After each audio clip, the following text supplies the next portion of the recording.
All right. Awesome. Kick us off, Dave. Ladies and gentlemen, welcome to another episode of Political Head Trauma, starring Jared Anderson and Holly, if she arrives. How are you guys doing out there in Tooele? Doing good. It's drier than popcorn fart out here right now, though. Oh, really? Yeah, it's super dry. I can't be saying the same thing out here in Florida. It's wetter than a baboon's behind. Oh, man. Talk about crazy. So I was looking at the map compared to where you are. Now, good news is that the hurricanes seem to, I don't know what they call it, get smaller once it touched land. So that's good. But yes, yeah, it does. It diminishes as it gets closer to Tampa, and then if it's aiming at Tampa for some reason, it veers off to the left or to the right for some reason. yeah, it still wiped out my stepsister. She lived down there, I think just outside of Tampa, and it tore up her old neighborhood. She moved up here to Utah, I don't know, about 3 months ago, and it wiped out her old neighborhood because all her kids came up here to go to school. So she moved up here, and it's, man, they were showing me pictures of her old neighborhood. Like, houses are gone, like the only thing that tells you a house was there are some pipes poking up out of the ground. And it was not like a trailer park. This was a nice neighborhood, 200,000 or 2,000 square foot houses were probably the basic nice entryways, all the stuff. And it was, man. Well, Tampa is a high end area here in Florida, that's for sure.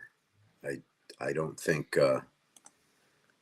losing a house in Tampa is a good day for anybody, especially since we use a citizens insurance group out here for people who can't afford insurance. So, tell me more about this. What is that? Well, it's a form of like socialized insurance or something like that. So we all pay into some sort of a system, and Florida, if you qualify for it, will insure you through citizens insurance, and we're all on the hook some way or somehow for what's going on around here. That's kind of how insurance originally started. It was started by like farmers and what have you, and it was a way that they could band together and stockpile resources for if there was a bad harvest and what have you. Yeah. Well, it makes sense to be insured. I think it's the way of the future to be insured, and that's how we keep each other in check. Well, yeah, for sure. Well, what's the insurance like down there? Like, how do they treat, flood insurance and all that? We hear stories that they get kind of shady about that stuff. Well, I'll tell you, once I moved to Florida, my insurance on the cars doubled. Oh, really? I went from like $150 to paying over $350 a month for our two cars. Well, I don't want to say too much because our insurance went up by, if I were to do a percentage, by like probably about, I'd say probably about 30%, 30% this year. Yeah, as soon as I left, I heard everybody was rooting for higher tax rates everywhere. Yeah. But the system couldn't wait to get rid of me. Man. Well, it kind of got shut down. There was a big old stink, especially someone leaked the pay of all of the municipal employees. The municipal and county and school district. And that really fired people up when they saw there's multiple people in the municipalities making like $300,000 a year. And they're like, and you're raising our taxes. The thing that got me fired up was when I looked at it and just how many administrative jobs like in the school district and stuff there are. It's ridiculous. It's just crazy. Yeah, I remember I brought forward a pay chart once at a county meeting, and everyone said, "Oh yeah, but those numbers might be a little bit inflated, and they're taking into account maybe insurance and whatnot." So, at today's rate, maybe those numbers were adjusted with insurance and whatnot, and that is the average, I suppose. Uh, I mean, we all got pay raises, I hope, to go along with the inflation to some degree. But Man, yeah. 300K, that is a lot. When we are, the average person is pretty much kind of struggling right now. And when you've got government administration jobs, these are just bureaucrat jobs that don't provide any value, and they're making, what is that? Probably 5 times the median income. That's too much. That's ridiculous. And Holly did make it. Hi, In Holly. case you guys can't see her. Hi, Dave. Oh my gosh, are you? Oh, it is now. Are you guys surviving? I'd say we're surviving pretty well. My whole family from the Tampa area, they're all here. Plus my brother-in-law's father showed up at 11 o'clock at night. He's like 93, and he stumbled into the house. Never met the guy before, but nice guy. So we Who is it again? So my brother-in-law's father lives out here. Yeah. His name's Larry. He's like 93 years old. He was given our coordinates to land his spaceship in our driveway, and we didn't hear anything from him. But like last minute, my brother-in-law calls me. He's like, "I'm watching him on the GPS as he strolls down the highway, and I think he's coming to your direction." So I'm like, "Oh wow, okay, I better get that spare room ready." Where was he coming from? The Tampa area. Oh, okay. Yeah. So he didn't want to get, you can lose property if you can't. Do you know what I wonder? And the weather station was saying how this hurricane could hit at a level 5, and they kept saying it over and over and over and over, and they had all these move out zones and stuff. And I know it's always better to be safe than sorry, but what I find with people that stayed said they shouldn't do that because people like me don't believe them the next time. And if you tell us it's going to be a 5 and it's a 3, when you tell us it's a 5 every time and it's a 3, you got people who are staying. You had the guy who stayed in his boat. Did you see that guy? Yeah. Lieutenant Dan. Lieutenant Dan. Yeah. But you ain't got no legs, Lieutenant Dan. They're calling him homeless. I'd say he's got pretty decent accommodations. Well, he lives in his boat. He made that absolutely clear. This is my house. I'm not going anywhere. But I wonder if that needs to be addressed, where they say, look, you guys, statistics are going to show this is going to hit at a 3. But right now, right off the coast, it's a 5. Yeah. And there were meteorologists crying about how the pressure was dropping and very emotional in their like speeches. happy crying or crying that it didn't. No, they were worried about global warming catastrophe, earth-shattering hurricanes. And I'm not going to say it wasn't a bad hurricane, but I had friends that were ready to roll out and do some construction work down there, and they said, the damage wasn't bad enough for them to mobilize their crews and head out. So, everything seems like DeSantis has everything in order, and people are returning back to their houses. My parents are leaving tomorrow morning with Larry, and my Airbnb got out yesterday. I had an Airbnb here at the same time. This is your new roommate.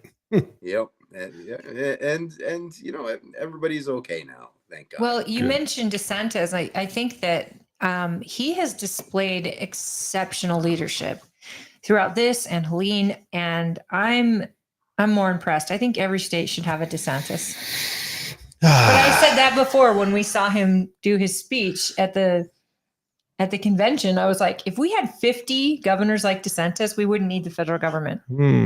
I would say right now we don't need the federal government. Well, they tell us we do. What have they done for us lately? No comment. Yeah. Jordan Law says, hey, Jared, my brother and his wife lives outside Tampa, Florida, and survived the hurricane Wimauma. Okay, someone else, please read that. Wimauma, Florida. Pray for Florida. My cousin also. I think he means Wilma. Remember Hurricane Wilma? Oh. My cousin also survived the hurricane. Good. Yeah, well, is that how they spell Wilma? No. Oh, it's okay.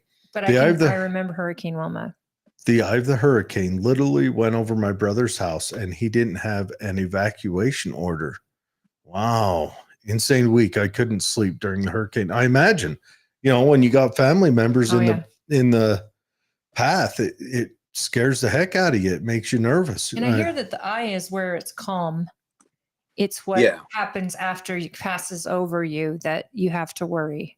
And then a lot of tornadoes started striking up around there.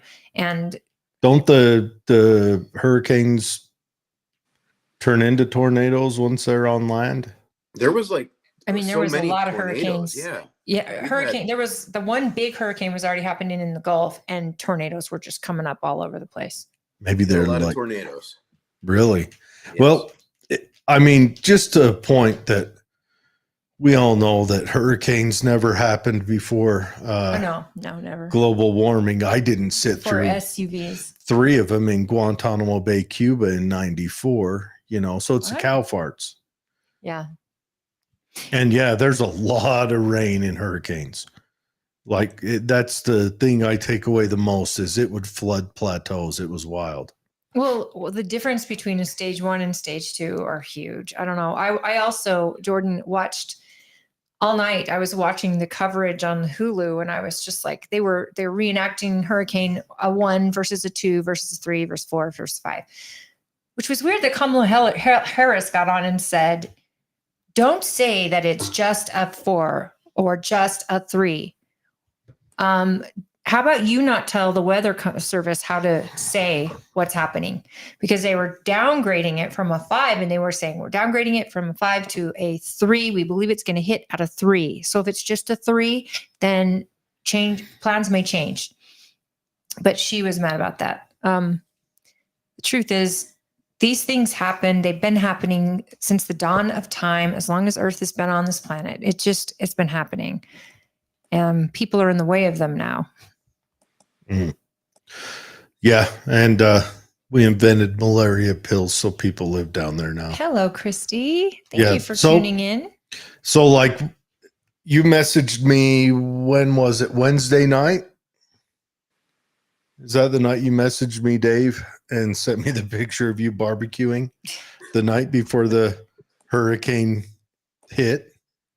Yes. I had a little bit of a barbecue going on the day of the hurricane, actually. And Patricia fell asleep in the breezeway outside for a while during the hurricane. So, like I said, Jacksonville is I'm not going to say it's immune to it, but if it comes from the east, it'd probably hit you a little hard. But yeah, it would definitely mess our stew up for sure. But how often do they come from the east? It's not that often. It seems like they're mostly coming from the Gulf of Mexico and finding their way. The east, they tend to hit more north, Caribbean don't they? Stuff. Right? Haven't we seen a whole bunch trip through the Caribbean and go east? Yeah, but they usually hit further north than Florida. I mean, that one that went in and became that's Tennessee's dealing with in North Carolina. That is rare. And see, my brother moved to Virginia recently, and that's his first hurricane, and many of Virginians' first hurricane experience. Yeah, that's at that level. And I mean, they're close to the beach, but it's rare that it's that high up. It's usually in warmer waters, from what I understand. Jordan says Clearwater Beach, Florida also got a lot of debris. Also, it's a beautiful area. Yeah, Florida is. So I got to do it. What do you guys think about this new conspiracy theory drifting around that the government uses lasers to make or steer these weather events? Yeah, I mean, hates to tell these people that they might be kind of crazy, but I think we would have heard about how this would work and that it is working, and we probably would have already used it by now. Have you ever heard of Operation Popeye? Is that 1964? No, it's like 1967, I believe. Have you ever heard of it, Dave? I can't. Is that the one in Alaska? Nope. No, then I can't say I have. This is where the U.S. Army did weather modification in Vietnam to wipe out the Ho Chi Minh Trail, and they did it successfully. And they did it with chemtrails and Yeah. chemicals, cloud seeding, which has been around. They've been doing it since the early 60s, designed it in the 40s, and they tested it in Vietnam. Didn't test it. They used it. It was a weapon in Vietnam. Well, I mean, And it that's messed what up their ecosystem hard. And they're open about it. You can go read the... Yeah, it's all, in fact, there's people on ABC talking about it right now about how cloud seeding and the government manipulating the weather. And the president just said, that's just stupid. Well, you got an ABC report from 5 years ago saying, is this dangerous? Or do we think this could be dangerous? Well, no, we don't know. What about the chemicals they're using? We believe that they are benign once they hit the soil. Oh, you believe that? Well, if you look over the last 30 years, what the health of our country has gone through with the instance in autism and the rates that have skyrocketed, early onset Alzheimer's, tons of female reproductive diseases, cancers, so many cancers. Now they believe it'll be 1 in 2 in the progress of the year will have cancer, not death, but cancer. This feels so, I don't know, coincidental. Got it. That when you're piping chemicals through the sky to build unnatural clouds and such, and weather and rain and snow, I don't know that it wouldn't have an effect on our water supply or our soil. Let me ask you this, Dave. Okay, so reportedly, the chemicals they have used, also Wyoming put a law in that other states can't do it over Wyoming like 8 years ago. We should move to Wyoming. I'm telling you. Still don't know the name of the governor. Wyoming. But as a safety guy who's got familiarity with chemicals, is there any hazardous effects to particles of aluminum or barium in breathing, eating, or anything like that? Well, I know aluminum has a lot of studies about it. I mean, it's in a lot of our cosmetics and our foods, things like that. Your antiperspirants, aluminum. Mm-hmm. So I use anti-sweat pills that make me stop sweating, but I don't use them continuously. I kind of like do a mix just to avoid using so many different perspirants that have aluminum in it. Does that cause you to overheat? Yeah. Why would you not want to sweat? Is it because you live in the swamp? No, I sweat a lot though. I mean, I sweat a lot. So you moved to the worst humidity state on the planet next to Texas. You're like 3 minutes from the sun. And it helps my feet because I got bad feet from the war in Kosovo. I was in Macedonia. I forgot to use shower shoes, and it was an army base, not an Air Force base, and I picked up a foot fungus, and before you know it, you got holes in your sock, and there's. And my dad called that jungle rot. Yeah, he picked it up in Vietnam. Yeah, that's hell. So, or you could call it eczema because it looks almost the same. Depends on what stage it's in. Oh, but it is just so bad. So I don't know. Could there be negative effects to that if it was misted in the air? I'm not saying it is. Or the combination of the two together. Well, yeah, if you have any exposure to anything too much, you're gonna be sick. Heavy, especially heavy metals. Uh, I don't know about, what was it, barium that you were asking? Yeah, I would have I've to look heard that one tell. up. Yeah, Every metal and chemical that has a hazard point that OSHA monitors is recorded to have like an action level or a permissible exposure level that we can be exposed to in the workplace. So Mm. you can be exposed to X amount of aluminum dust in the workplace before it's legally, or should I say illegal, to expose your employees to that. And that's So American federal levels. I know, like some artificial dyes and stuff that we use in our foods here are not legal in China or in Europe, but correct, yeah. our FDA sees them as fine. It's fine.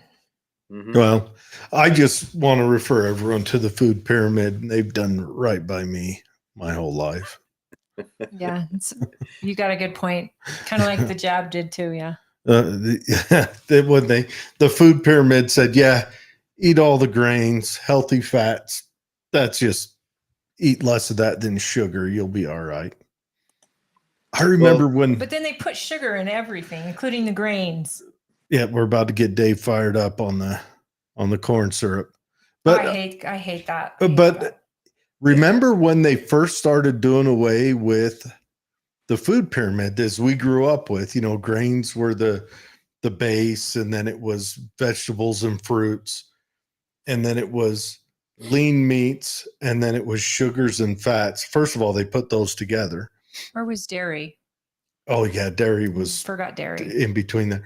And then when they first started moving it, I saw one come out where all they did was move meats further away from the base but kept all the other crap right there for us. I was like, man. And then they did away with it. And then they tried the food pie graph. So they essentially just changed the shape of the graph, or Like a Venn diagram? yeah, I don't know. Just Well, here's the truth. I mean, our FDA is a problem, and I believe they need to be audited for who's in their pocket. And I think that we would not be shocked to see the big pharma is in their pocket, because what? the big pharma is making a ton of money off of Americans getting sick off the very foods we eat. And I'm afraid that even if you grew your own food, if this stuff is in the air or falling onto our soil or into our food and water supply, I mean, how would you ever avoid it? I don't think you can. Not anymore. Are we supposed to sit really close together? No, we're fine. I'll get this. Oh, look how big my head is. I know. I know. Look at that. That's a beast. Gargantuan. I'm just moving Holly Hauling around. That gargantuan crane in a boat. So Oh, Anyone know knows what's- that movie, you're a superstar in my world. have you guys noticed the Cajun Navy has been pulling most of the weight for rescue efforts lately versus the FEMA employees, or at least that's the way it sounds like to me. I don't know, maybe it's misinformation, but No, actually, I've heard that same thing. People on the ground are saying Cajun Navy and the White Trash Air Force or something, Redneck Air Force.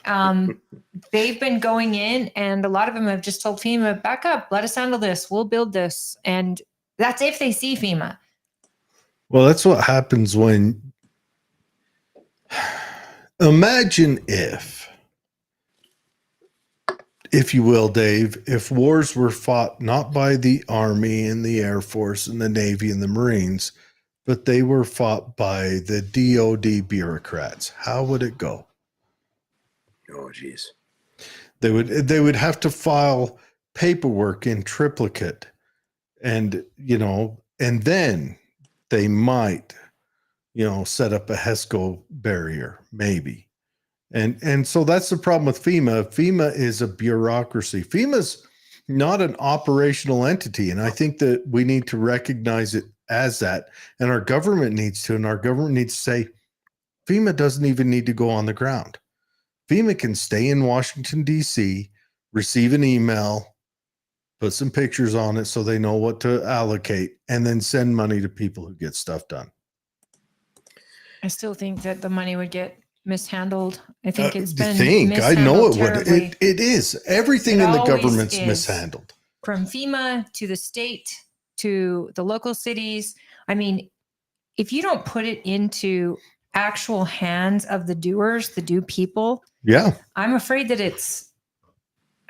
you're counting on strangers, but we've seen so much help. And why is it always right before a big election? I mean, I remember Superstorm Sandy happening, which probably cost Romney the election. That's the one that hit New York, isn't it? Yeah. And New Jersey. And then remember the big huggies and the hand holding with Chris Christie and Obama? I mean, I think that gave the win. I think it snatched it right from Romney's hands. After Obama had done so terrible in the debates.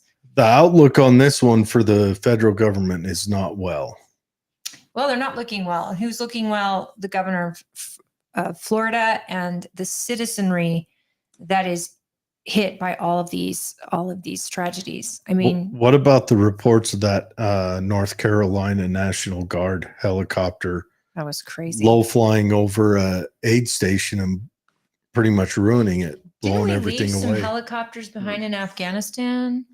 Yeah, we did. Just curious. Chinese fixed them up. Yeah, so I'm just wondering, like, how would we know if a Black Hawk came over that it was one of ours? Well, they say they know, like the pilot has been grounded. What do you do it for? I don't know. It's called dusting, right? He dusted the area. I don't know. Which destroyed. So for those of you who don't know, one of our Black Hawks went so low at the gathering site where they're like ground zero, where they've got all the merchandise and all the waters and everything they're going to hand out to these people or trek up the mountain to these people. And he dusted the site, which the blades of that thing go so fast that it literally like destroyed tents and it destroyed product. And it was crazy. It didn't land. But a few people got it on video because it was so insane. Yeah, because that's our military. That's the National Guard too. I don't know what's going on with that. That's the reports running around. All of this is hearsay. We're reading what we find out, of course. But I do know that Elon Musk donated Starlink to those people who didn't have it. I thought that was remarkable. Then it turns out that they're saying, but he's charging. And I'm like, no, he's not. What do you think about Elon Musk at the latest Butler rally? So I do know this. Elon Musk had organized some helicopters to fly in and try to pick people up or rescue people. But because they didn't know the people they were rescuing or picking up or landing next to, the Federal Aviation Association, the FAA or whatever it is, or FCC, they didn't grant him the permits to land. So he almost had his own little helicopter rescue operation going. And I'm watching him on TikTok give an interview about how unfortunate it is he didn't know the people that he needed to rescue. Which who would? I don't get it. I don't know. Look for the people on their rooftops going over here, because that's how every rescue goes. You don't know the people you're rescuing. When you're building an upright blade holding machine, do you want to stain the wood or paint it? 634. Nailed it. We haven't talked about crypto yet, but still young. Okay. I think a nice stain. I think a walnut stain would be nice. Did you notice the hat that he was wearing at the rally? I did not. The black. The black on black. Yeah. He called it. What did he call it? Dark MAGA. Yeah. Who was wearing a hat before him? Last week. You're a trendsetter. Well, I like how he came out last week before Pennsylvania. He came out of black on black. He came out in that rally fired up, like he was doing jumping jacks and hopping around.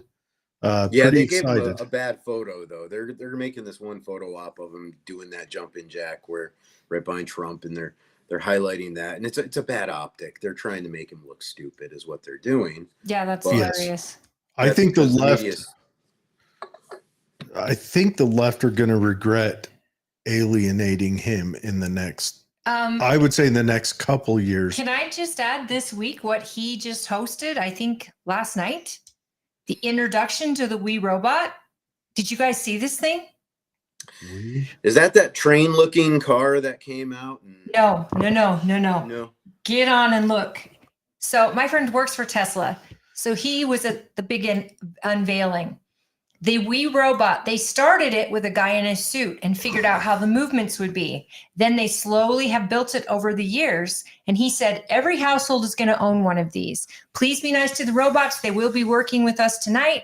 And the robots were bartending last night at his event. I think it was last night or the night before. And he calls it Optimus. It is so crazy. I couldn't take my eyes off. But first of all, if it can bartend, yikes, there's my job gone. It can teach. Yeah. It can do sign language.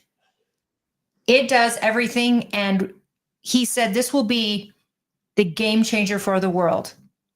And what's so amazing about it is they didn't even say that about the iPhone when it came out, at least that I didn't hear. But I don't think they realized what this would do to the world, what the iPhone would do. Sorry, got to make it through the advertisements. We'll turn that back on in a minute. I want to see this Wii robot number. Yeah. Yeah. It's like iRobot from the movie. Only it's not coming like the day of the droids. Dude. And I'm looking forward to it. I think I always go on these two-way there it is. TikTok chats. And they look like people. Sorry, David, he just got it on the screen. No, you're good. You gotta keep talking, David. Look at this. And no, this is not a person in a bodysuit. They're dancing. They do everything. Yeah, keep talking, Dave. Keep telling us about how you want the robot to show up. Well, I want the robots in our schools protecting the kids. I think two-way robots, awesome. Two-way robots patrolling the halls when you need them. You know, the siren goes on and it says, you know, evacuate, and then shoots the bad guy as they're rampaging. You know, it just makes a lot of sense to use robots for a lot of things in our world today. Well, this thing actually started as a human, they're telling you here. But on this launch, he also launched the dogs. He launched the Tesla taxi, which is it's an automated taxi, and it says taxi on it. This is like iRobot meets Total Recall, not Total Recall. Yeah, maybe Total Recall, but what happened? So many movies. I want to know what the strength of this robot is. Like, what is its carrying capacity? Like, just all the. I can't believe you guys didn't see this. It was so crazy. When I saw it, I was just like rewinding it and looking for the man in the suit and you can see it's a machine. So connected. What do you think it looks like, Dave? What do you think it looks like the first time we see two militaries go to war against each other?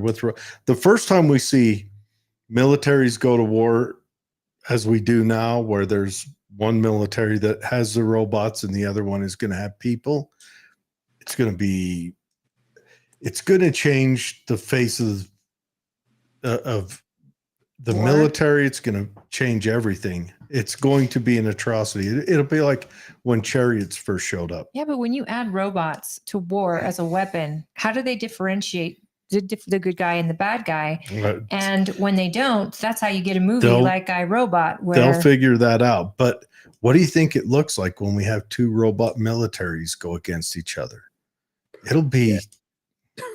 It's going to be wild. It's going to be wild. There's got to be people on the ground. These robots also sound extremely human, not robotic. I noticed.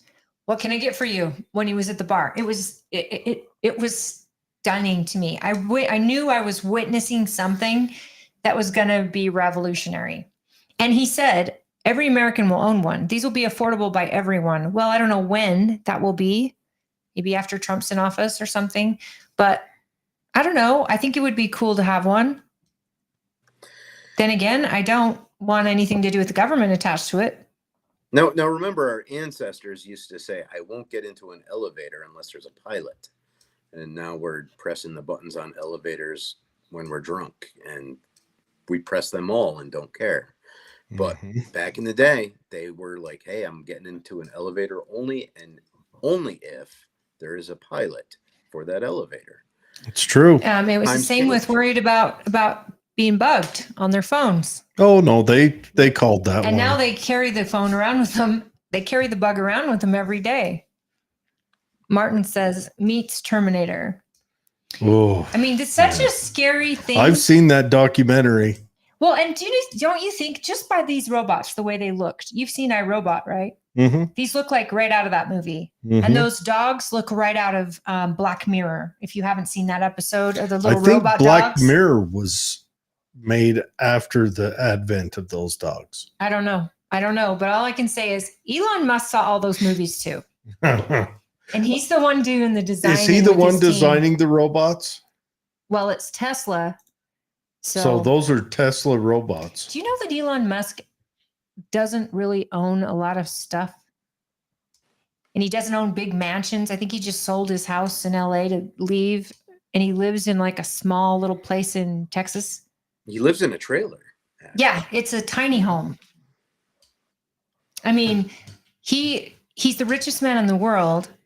And yet I think he believes in reproducing and having children and enjoying his time with his children. And I love that for him, whatever he wants to do with his money. But I think a lot of his determination is into this technology and to getting us to Mars.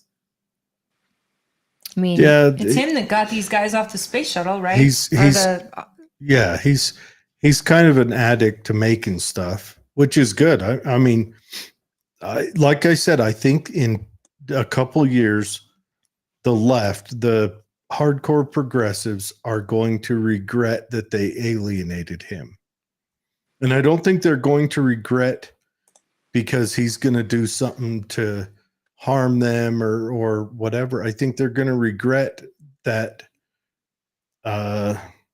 whether he's brilliant or not, Elon Musk, in my mind, I think his pure value to humanity is his drive. He's one of those weird guys that doesn't stop. And I think the left is going to regret losing him because he was solidly with them until he went on to Babylon B.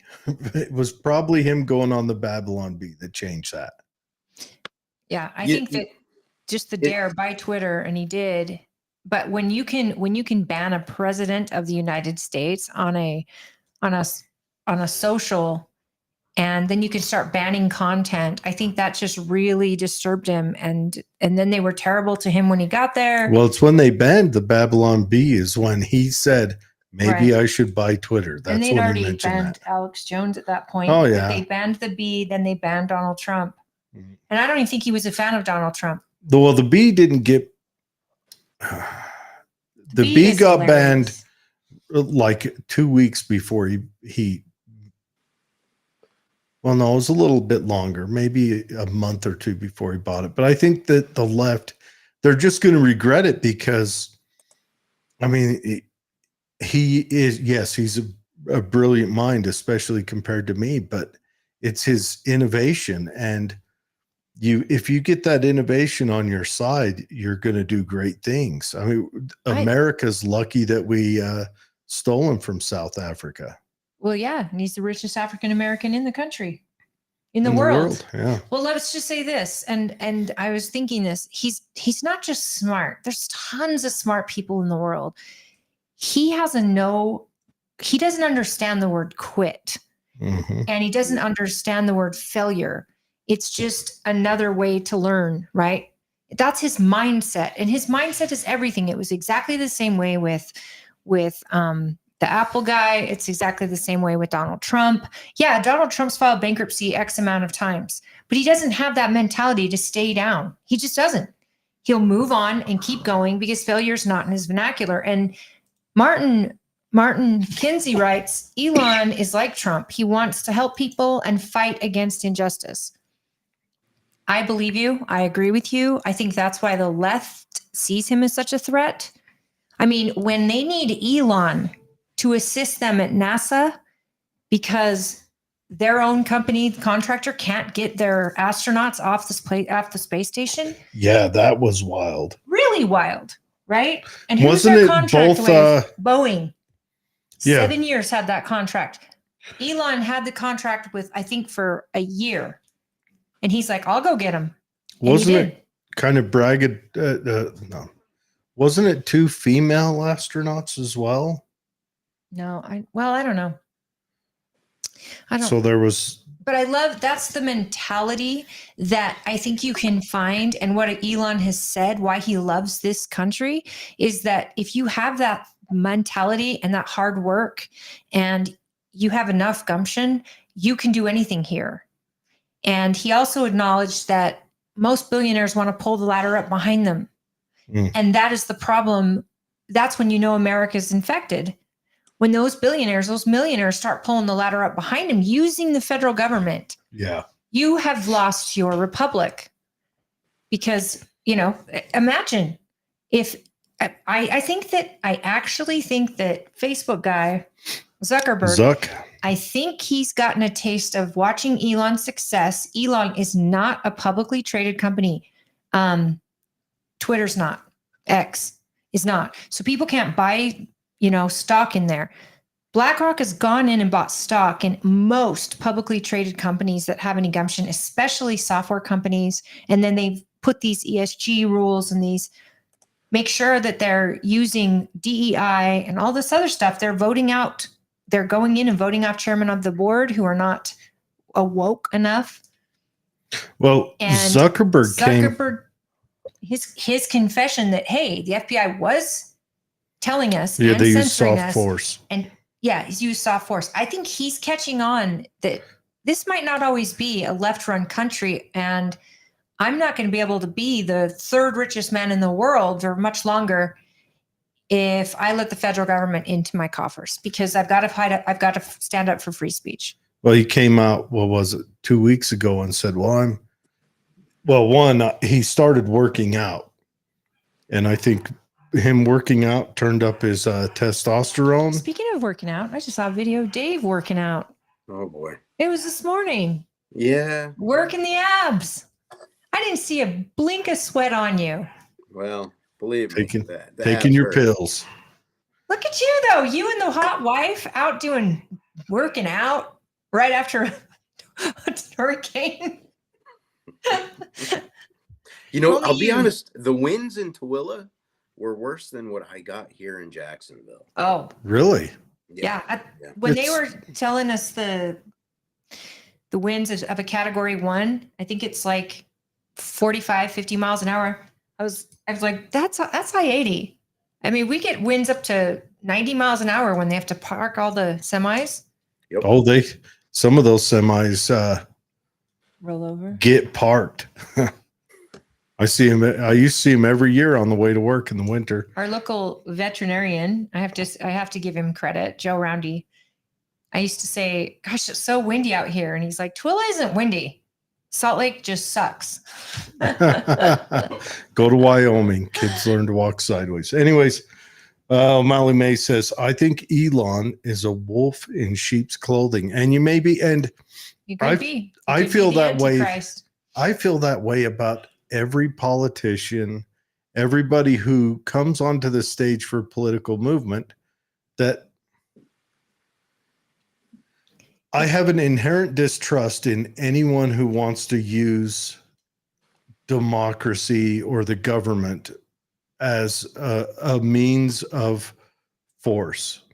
And that's just how I feel. So yes, Elon Musk could be, and he could be the father of Skynet. And next thing you know, he also could maybe not have this on sale for the military contracts. He could be the guy that stops that type of, he's the one trying to rein in AI right now. Here's another scary thought. What if the richest man on earth builds the first robot army? I know. I think China has them beat. I mean, Elon is our battlefront against the Chinese techno regime. That's If fair. you've seen the new Chinese cars, you'll know what I mean. Yes, it's terrifying. I just wonder about those new Chinese cars. Are they mass produced? Here's the thing. We don't know what China is doing. Well, I want to know if they're mass produced because right now, the number one vehicle in China is a Buick. Yeah, but what he's saying is like the technology in Like- China is here. It's being used. But China, But I bet there's stuff we don't even know about in China. they And- might be, but I don't know. I have questions. And China has 1 billion people that will starve if they don't make money. And they've got to employ them doing something. With that in mind, 1 billion people building cars. I mean, they actually employ Chinese to build cities that they never use. Because they've got to keep the populace working. O'Malley May says, good to see you, Dave. She also says he believes universal income is inevitable and he's making brain chips. I understand we've had this discussion on the show about universal income being inevitable because with AI, we don't know what jobs. Like I just told you, just watching this big event job that he did, his big event announcing these robots, I would be out of a job if those robots did everything that I saw them do in that production. They can run the production. They can do the waitress staff. They can do the bartending. They can meet and dance greet. on the They bar. were dancing. They can do the announcing. They can DJ. I mean, there is nothing they can't do. Now, Elon's plan when he was doing the brain chip, I know, was to, and I don't know if he's religious, and I don't want to pretend, but a lot of it was to try to help people who had injuries and give them a quality of life. Paralyzed people. And Yes. what have And science is scary. And no, I wouldn't put a brain in my head. you mean a chip in your head? That's right. That's There you right. go. I wouldn't put a chip in my brain. Rescued you from I looking wouldn't dumb. put someone snatch that audio and save that for me. But that's the thing. But that's what we're saying now. Our parents or our great grandparents wouldn't get in an elevator without a pilot. Maybe it is the future. Maybe there is some enlightenment you can get through a brain. Bible told me that there is the devil, the mark of the devil. I don't know what that looks like, but it does feel like it could be a chip, whether it's in my head, in my wrist. I don't know. But I'm also someone who would never get ancestry.com because I don't know where that DNA is going to go and who's got the list and how are they going to use the list. I also wouldn't go to Mars if you paid me. I've seen Total Recall. Shannon McKinnis says, hey friends, long time no see. Good to see your faces. Good to see you. O'Malley May says, the road to hell is paved with good intentions. That is very true. And I think as long as we're all awake to it and we're calling it out and we're saying what's okay, what isn't. The thing is, when the federal government makes the standard for AI, the federal government writes that standard. That should terrify all of us. It should be an engagement of the world because AI is going to be worldwide. I don't necessarily think it needs to be done at the UN, but I do think it needs to be done with all the heads of state and voted on by the people. Because I think AI, there's no way to stop it. From what I understand now, it's already learned more than they can even do anything about. If AI is dangerous, we have to figure that out. Can AI operate our missiles from a distance? Can AI start a war that no government has power over? And then would the other government believe like, oops, we just had a missile dropped. It was the AI software. It's not us. We're not trying to start World War III, but you've got a missile your way. Like, what does that look like? Oh, Holly, Terminator. we can't even figure out how to get our $750 checks to hurricane victims. I don't think AI is going to be What do you mean? next priority for our society. You just need to get on your computer that's obviously working or your phone and just apply. And if they deny you that $750 relief fund the first time, you just keep trying because tell me why FEMA has got all that money put in for illegal immigration in the same coffers as our emergency fund. How does FEMA run out of money when this is like the first big emergency of the year? I mean, everyone should know when hurricane season is, and there should already be tent cities set up strategically around different locations ready to deploy. And it really shouldn't be as difficult as they make it out to be if we did have good federal assistance. Hurricane season is June to October. It feels like we're broken. I think emergency relief should be handled at the largest on the state level. Yeah. Any emergency relief, it should be handled on I'd the say state county.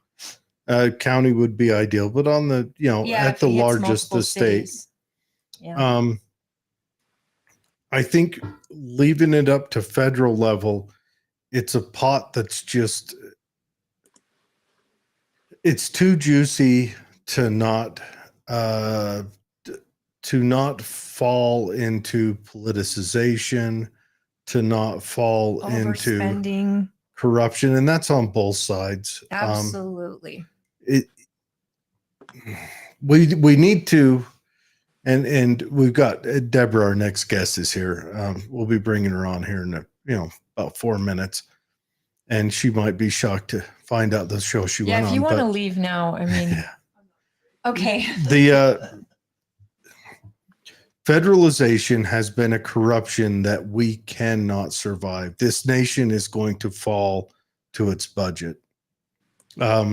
There's not a federal department, there's not a government initiative that's been a success unless that initiative has been to destroy the well-being of the nation. That's fair. And I have to read O'Malley's comment because anybody that knows her knows she is so tough. But she just made me laugh out loud. So I'm sorry if I laughed while you were talking. She said, I will set aside my paranoia and principles for a robot that will do my dishes every day. Now you get what I'm saying is I could see owning one of these, someone who vacuums my house, dusts everything, does the dishes. I could see that. That's how it starts, right? But is it recording you like Alexa? And is it learning from you? If you and then found if you out were to do something bad, is it subpoena? Can a subpoena call it to court? That's why you got to marry your robot. And there we go. Because you marry your robot and it gets brought in on the just Fifth teach it about the Amendment Fifth in your Amendment. behalf. I think there'd have to be something like that. You'd have to have a code for your robot that can't be. I mean, how long before they make robots before there are the population will collapse? Well, that's it. Jobs are gone. Well, good, and so because Elon is saying at least we need to give people an income, which has got her worried. But at the same time, is it the worst thing to think about giving people livable wage if there are no jobs because we've settled for convenience? But are we freer? The thing with robots is, are we freer?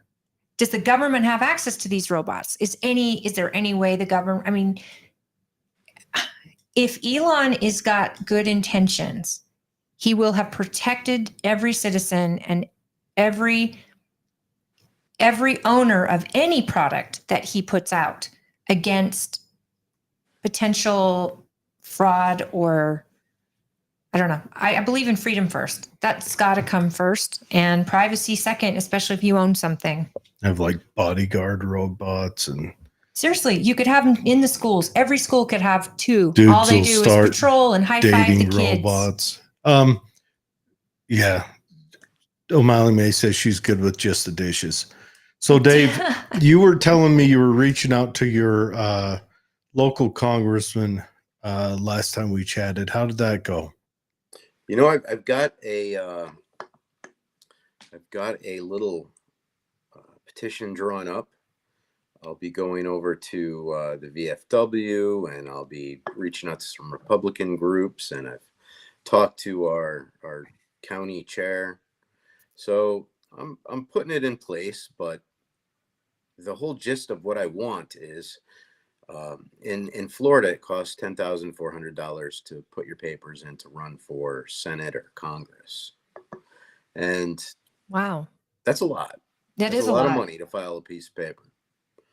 So I'm thinking maybe veterans should have a discount rate on filing your paper if you want to serve your country in a civilian capacity like that. So I'm Can you asking to waive. fundraise? Can you fundraise for that? You can even do the signature route if you want to spend more money, but How can they call that a government buy of and for the people if there's that barrier to entry to run for office? It's a barrier, but it's not a really high barrier. It's a barrier that says I'm really serious about the job, but it's also $10,000 to run for an office of that caliber. I mean, all of our people spend money to run, but they can also fundraise for it. They can start their campaign. They can go out and find people who believe in them, who will donate to them. A, that shows them they're serious about the race, and B, that they've got makes support. me think the government's like, can we milk more money out of these people? Elections Well, are if I was- expensive. I've got an if idea. I'm Mitt Romney, I can just pull some money out of my pocket and say, there, accomplishment achieved. Don't say Do you that. want to put the headphones on so you can hear? Don't what say he's that saying? too loud. He might pop up in Yes, Florida don't and you- become your next senator. Yeah. I'm telling you, knock on wood. Be like, yeah, I'm here. So Yeah. you're looking to run for a seat there? No, not me. I just want to clear the path for non-lawyers and non-real estate developers to represent me. Do you have Veterans. that down there too? Real estate developers are dominating your state politics. Yeah, that's everywhere, I think. Just turn the volume down. That's okay. Oh my gosh, that comment just came up again. Don't say Yeah. it too loud. He might pop up and run in your area.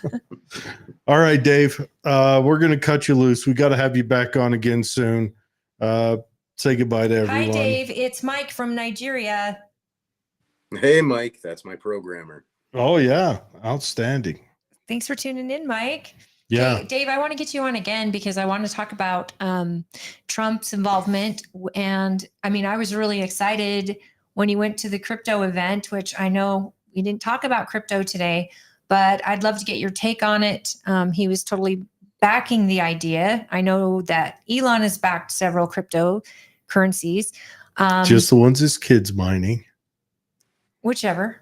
Just put money in Doge. It's a crypto. Mhm. I think that it would be, I would love to learn more about it because I think it could be two-sided. The people in, North Carolina or in Appalachia can't use their crypto for nothing as long as they don't have power. And if we had some big, huge event, your crypto might as well be air. So I'm curious of that. And I know that's a huge thing. So let's have you on for another show soon so we can talk about that. Well, I hope Jared will pull out his, I think I gave you a Litecoin certificate once or twice in my life. I don't think you gave me one. All right. No. Well, I will bring that up for another day, but We did a show together for 3 years and he ignored me on the like. And then we get that one guy in and he gives One us time and he- gold dollar bills. gave me a gold bag. hey, let me encourage your audience to go to the Political Head Trauma TikTok channel where Mike makes our new latest and greatest TikTok videos for Political Head Trauma. Make sure you smash that like button, subscribe, and even advertise on the podcast. Mike, We're gonna get there one day. don't put that comment I just made in there. Which one? To put a brain. I would not put a brain in my head. That one. Hey, Mike. It's going on. That one is outstanding. And put up two. One with the correction, one I will without. not put a chip in my Let the brain. one stand by itself for a while. Oh my gosh. And Let go it to our breathe. YouTube channel and Facebook. We're all on Facebook also. And thank you to those tuning in live right now. We're very excited about our guests, but we have to say goodbye to you, Dave. We adore you. We miss you and the wife. And thank you for keeping us informed of what's going on in Florida. Yep. All right. Hail to the Republic and have a good night. Yep. Be safe, bro. Bye. Bye-bye. All right. Let me adjust some more camera angles up in here. This is so exciting. Thank you for being here. Of course. We'll get your microphone turned on. There you go. Give it a test run. All right. Testing. It sounds like we're good. Yes, we You are. have a great microphone voice. Oh, thank you. I always listen and go, oh, that isn't how I sound, is it? Oh, I hate the sound of my recorded voice, but that's just the way it is, I think, because we sound different in our own heads. Yes. Yeah. We never hear ourselves in 3D. It's true. It's true. So, And you were also a helicopter pilot, correct? I am. Yeah. okay, wait a minute. I just listened to this show today, and these guys were joking about how cool would it be to own a helicopter and be like, hey, I'm going to go in and help these people. Uh-huh. And they couldn't believe how many people in this country own and operate helicopters. If I lived in a big city, I would fly a helicopter everywhere. It'd be a lot easier to get around if you had a rooftop helipad for sure. How long Yeah. does it take to get a license to fly a chopper? Well, I don't know how long it takes normal people because I went through Army flight school, and for me, that took just about a year. You're already a fascinating guest. So tell us, It's not all flight school though, right? Because it's also Army training, right? Tell that us your- included like survival school. Let's and stuff too. introduce first because yeah, this is Deborah. Now I want to Gatrell. get it right. Gatrell. Gatrell. It's the long A. Yeah. Gatrell. Okay. Deborah Gatrell. And you are And- running for, State School Board. and you're in district. It's District 10, which starts in West Valley and goes all the way out to Wendover, swings into Utah County as well. Okay, so that's what you were just in Wendover. I Yeah. didn't realize. I guess I didn't realize you had that long, then like that the border starts in at I-80 and comes this way. So you go all the way to Basically, Wendover. so it's 56 West in Salt Lake County, and then out to the state line, Nevada, at Wendover, and then down in Utah County, basically to the lake, so the west side. So was it Carrie Bartholomew that told you to reach out? Carrie Griffith. Griffith. Yeah. Excellent. Yeah, so yeah. we And were you, very excited to have you. So on the you show. cover all the good knife fighting schools. You got Magna and I do. Tooele and Wendover. I Uh-huh. went Man. to school in West Valley and we didn't use knives. I like how she says West Valley. She has Magna in there. I mean, that's prolific knife fighting school. This is exciting. He's Army too. Oh, But fantastic. no, I was like Stop private in downplaying the it. Army. But so what we was gotta your start somewhere. yeah, and finish in the same place. What was your path in the Army? So I joined while I was in college because I wanted to fly helicopters. So I went ahead and enlisted when I was 20. Did basic, did AIT over the summer, and then served an LDS mission, all of that. And when I came back, I finished college, and then I was commissioned through ROTC at BYU, and then they sent me to Army Flight School. So Amazing. I've been flying since 2005. Mm. So where do you fly? Do you fly just at work for the Army or are you still enlisted? Oh no, I'm an officer now. So Yeah, she's Oh. commissioned. so I'm an Pardon officer. me. I Yeah. have nothing to do with It's- my father was Army. Oh, but fantastic! Mine too. Vietnam. Really? Okay, he just missed Vietnam, but Grandpa was World War II, and the other Grandpa, both of them were Korea War, actually. So I'm Mm. third generation. I bet they're proud of you. That's exceptional. Well, yeah, I think so. I've done all right for myself. My life goal was to outrank my dad, which I have achieved. So that was a pretty happy moment. Mm. But What I did s- your father do in the Army? He was actually an Ordnance Corps officer. Okay. So special weapons, which the Army got rid of about the time they got rid of my dad in the 90s with the RIF after the Cold War ended. Yeah. Yeah. Really? They got They rid moved of those guys people. mostly over to dealing with general, I guess how you put it is seemed like you always see those guys pop up dealing with motor pools or something else. It seemed like they moved them in there. Mhm. They understood organization and Yeah. Did your father retire or did they just So he was allowed to retire with less than 20 years. He had 18 years and wanted to stay in. But when they got rid of the special weapons, they had all of these extra ordnance officers that they didn't need anymore because we didn't have those weapons. And it was the peace dividend, right? In the 90s, we didn't need the huge standing army in Europe anymore. So they did cut back so we could spend money on other things, which is being fiscally responsible. I get it, but it sucked as a kid because yeah. technically we were homeless for a few months while he was figuring things out. But I mean, we stayed with family. It was fine. He had his retirement, so there was income and it was all right, but it was an interesting transition. Wow, that would be I can't imagine the world's strongest army being like, yeah, we're good. You can go. Especially someone trained in special I'll be honest, weapons as a person who loves the Constitution and respects that the United States was on a much better path pre-World War II, That's the only nation I can actually understand. Yeah, that they sent that we have our That- army is living at home with their That family we have until a they're small, needed. lean Right. army, Yeah. and when we have problems, we boost it, and then we cut it down again. Mhm. But there's got to be something for having a presence You in areas that are We still do have a presence. Right. It's just was significantly cut back because we didn't have the Russian hordes ready to go through the Fulda Gap right there in Germany with the right. the withdrawal of the Soviets back into Russia, the implosion of the Russian economy. Like it just wasn't an immediate concern, and there was other priorities for our spending because we just didn't have that imminent risk at that point. Yeah, and Clinton did again the last time that we had a balanced budget in this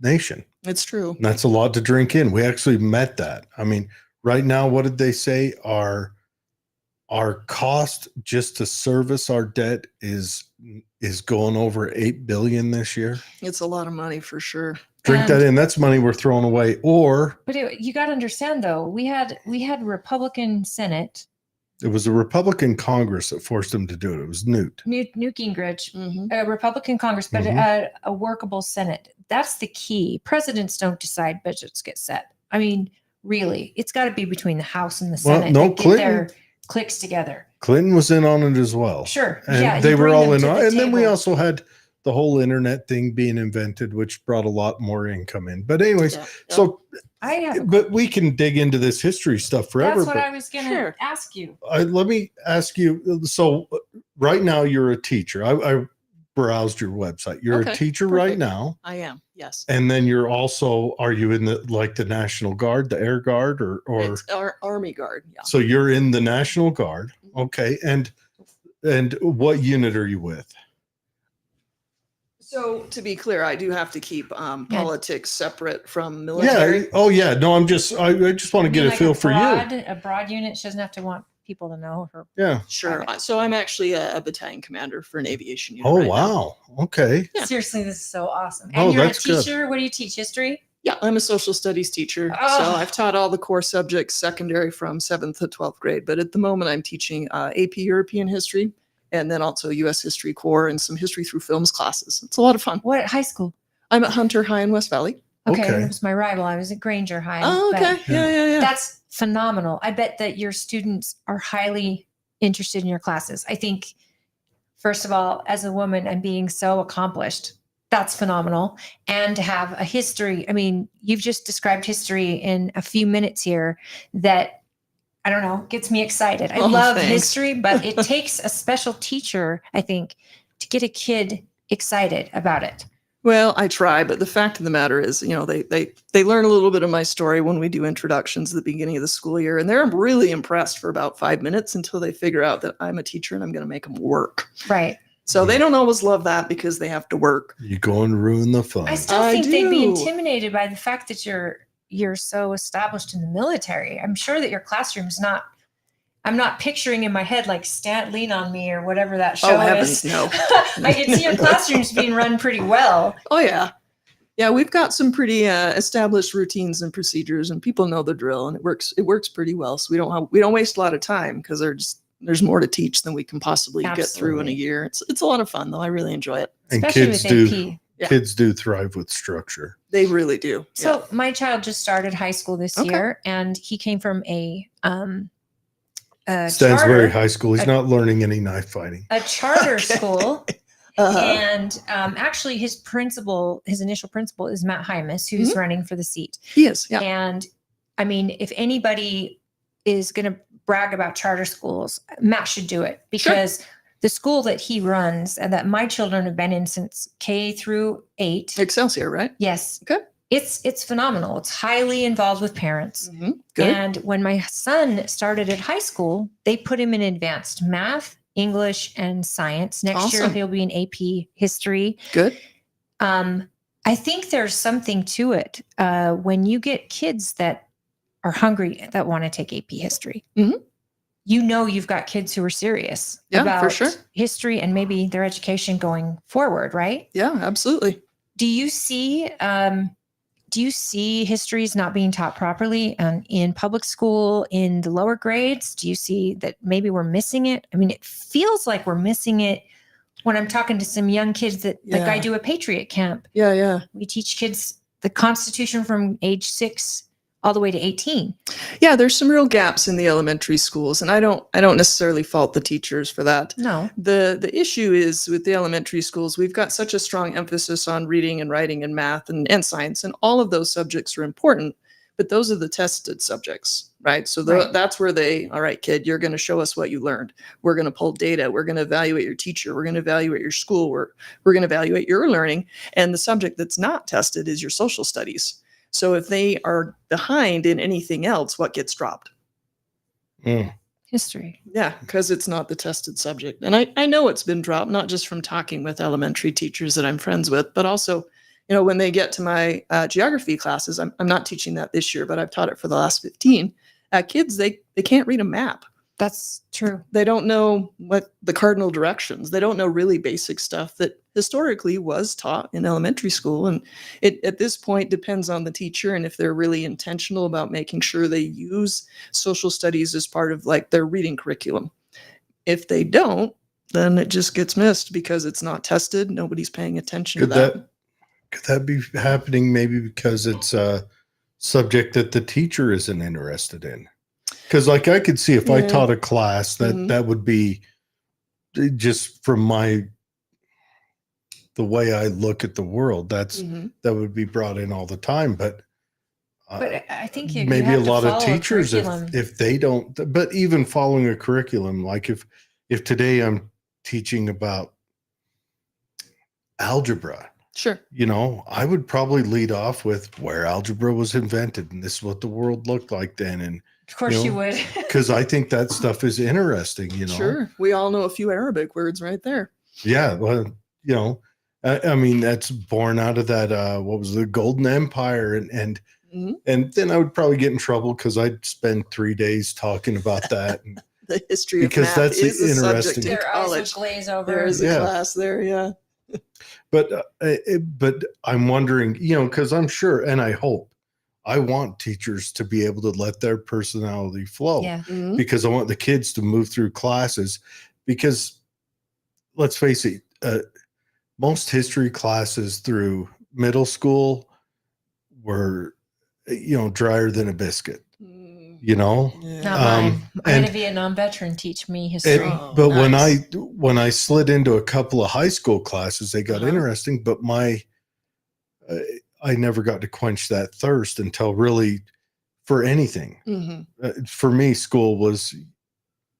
I came out of there just as dumb as I went in. Oh, I'm really sorry to hear But that. the His thirst. teachers are sorry it's- too. no, 'cause it's he my was fault. a horrible kid. It's my fault. okay. Yeah, I was. But Do you have a phone charger, by the way? yeah, Sure. right behind you. Sorry. Well, to thank you distract for taking responsibility for that. No, if you're not living a Socratic life, you're failing. Mm. Period. But my thirst for things like that, like physics, that came around as an adult. Okay. I started wondering about things around me. And Yeah. How does everything work? Yeah. yeah. Hey, if you're still watching, Mike is his name that runs our channel. Yeah, freeze that audio that he had a thirst for physics as an adult. I just want that to be on the TikTok. Nice. Says no one ever. Oh no, I got Thirsty real. for physics right now. I got real interested. I built a hydrogen engine. I did a couple Wow. things like that off of Don't just. tell the government. There's nothing wrong with that. A hydrogen engine. Doesn't people get killed when they figure out how to build a hydrogen engine? If you can build If it, you do it if you wrong. build it really well, yeah. but Where they don't need gas mine anymore. was only about. Oh no, you can't. That's way more complicated. Thermodynamics is a Entropy law. is something to say about that. Yeah. You cannot beat the law of thermodynamics. I That's don't care what you true. do. You might be able to shave a half a mile a gallon off a car. I just wanted to do it to see if I could. That's awesome. But this is a thing. But it's not the teacher's fault. It's mine. But also, some of the subjects, Mm-hmm. are rather boring, They can be. Yeah. and because of age appropriateness, the excitedness isn't going to be brought in. Like the Yeah. warfare and Yeah. that stuff. But no, I think I don't know. got interrupted. I forgot where I was heading with that. But The teachers are teaching them how to Yeah, test but- and not digest information necessarily too with the and standards. I would also like them to, to have a focused goal, but this is where we were. I want the teachers to let their personality and their passions flow, because I think that's where they're going to find their finest ability to reach the kids, and Oh, they won't reach absolutely, all yeah. of them. No. But when you had a teacher that was excited about something, like I said, my 9th grade history teacher was a Vietnam vet, Okay. and most of his stories talked about in the bush. Now, Mhm. having a father that was a Vietnam vet, I would go home because he also was in the bush, Right. and he would not talk about it. That's pretty At normal. all. Yeah. So here's my teacher. So I'm like, is this guy like full of crap? Because he's just spouting off about being in the bush. Right. Dad went to parent teacher conference with me. Uh-huh. Just said what unit, what year, what, and Uh-huh. he's like, and by the time at the end, they were friends. Good. But he said, I'm glad you have this guy because he's able to explain to you something I cannot, Right. something I don't want to talk about, Yeah. something I'm uncomfortable. Mm-hmm. And, he was just a kid, but he's right. I get super excited about history, which makes me amped up so that when I'm teaching little kids about the Constitution and the Yeah. founding, Uh-huh. they're just amped up too. I love it. Not all of them, Sure. but he's right. Certain personalities, I'm sure you have teachers that pulled you aside and said, get your shit together or you're going to waste your education or All of them. you're super smart. He's probably the smartest person I know. Don't let him fool you, Okay. especially in history. I love it. No, I enjoy history. That does not make me smart to He can pull out dates be randomly a person from the that air likes stuff. and talk about full So- dynasties that no one's heard of. So you teach Cool. social studies. So that involves, and you said you were covering Europe. Yeah. So I teach AP European history as well as US right now. Really, that'd be interesting because that's such a long period of history. Well, Like it gives you a snapshot of. it is, but it's not. So the way College Board cuts it up, European history for the AP course starts in 1450 Oh, with the fall of the Byzantine Empire Mhm. and those major events that really lead into the Renaissance. So I do a unit 0 that goes back to like late Middle Ages, high Middle Ages, and then come forward. But the stuff from before that, we don't really have time to talk about because they cram so much in just from 1450 to the present. wow. This is college classes. So college still- gives acceptance for these classes. Can I get you to come? I'd like people to see you. I don't know if they can yeah. see you because we're taking your attention away. But Oh, sorry. Um, Do I need to look at the camera? you no, can you or can not. look at us. It's fine. We have Okay, a question. Someone asked, are there any topics you've been specifically asked not to talk about in class in your district? Anything I've been asked not to talk about? No, I can't think of any that I I've been. can't imagine anyone telling you what you can and can't say. I mean, I can only imagine they'd be like, now listen here, Captain, is it? No, I'm a lieutenant colonel. Oh, excuse me. It's okay. Now listen here, Lieutenant Colonel. All good. All You good. will not talk about this, this, and this in your classroom. She You said understand? battalion commander. That's It's all good. My vice principal was also out of the Marine Corps, Uh-huh. Mr. Noel, at Nice. Granger High School in my Nice. day. So we had a lot of organization and stuff. But I think the Yeah. military aspect, I'm curious, and I think what she's getting to. Let's get to the race. Are Okay. you running under what party? So education really shouldn't be partisan. I agree. Everybody loves their kids. Everybody wants the best possible education. And until 2020, state school board was not partisan. Yes, I know. But the legislature went through all of that, and then the court cases ruled the way they did. So everyone has to run as a party affiliation. I am running as a Democrat, but I'm really a moderate, and the party doesn't tell me what to do. And I've made that very clear. Everybody I've talked to, like, I don't work for the party. I will work for the people that I'm representing because that's the way it's supposed to work. Now, this is a great moment to explain why. I know a lot of people fight right now over gathering signatures and things like that, but you are the perfect type of person who would want to keep their political party affiliation private and not have people be able to get it at a whim as public information. Sure. And you, along with law enforcement, other Mhm. people in military, a lot of doctors do this because they don't see their jobs. A They're lot of not sheriffs. partisan. Right. Do people want partisan sheriffs? Well, No. I want to know if you're running my budget. Mhm. I want to know if you're a conservative or if you're not. I want to Sure. know that you're prepared to do the job or not. Right. we get into schools, that's going to be where focus is going to be for a lot of us, because our school board locally had a little misprint, and we had a great big fiasco, and taxes were going up ridiculously, and they stopped that. Yeah. These things happen when we stop paying attention. Now, our It's school true. districts aren't political. They They're shouldn't not be. partisan. Right. So they can throw what they do, I've noticed in some of the cases recently, is they point the finger at those who are elected. Ah, okay. That's not fair either. Yeah. Take accountability. Our school board, I don't know why it has to be partisan, but because yes, teachers I don't ever want to know my teachers, my kids' teachers' political affiliation. Good. I want to know that just before I know their sexual orientation. Oh, jeez. Yeah, right. I don't want to Seriously, know any that's- of that. It's private. That's It should be. It should be private. Yeah. And so when my kid comes home and says, "Mom, so and so said she voted for so and so because they're going to do this, this, and this," and I'm going, "You're 8. What are you talking about?" Yeah, And I wouldn't be disagree doing with that. Yeah. That isn't how we teach you at home. So We're supposed to be politically neutral at school, and I try very hard to be very strict. Like, I won't talk about my campaign at school at all, because we got to separate church and state, but we also got to separate school and politics.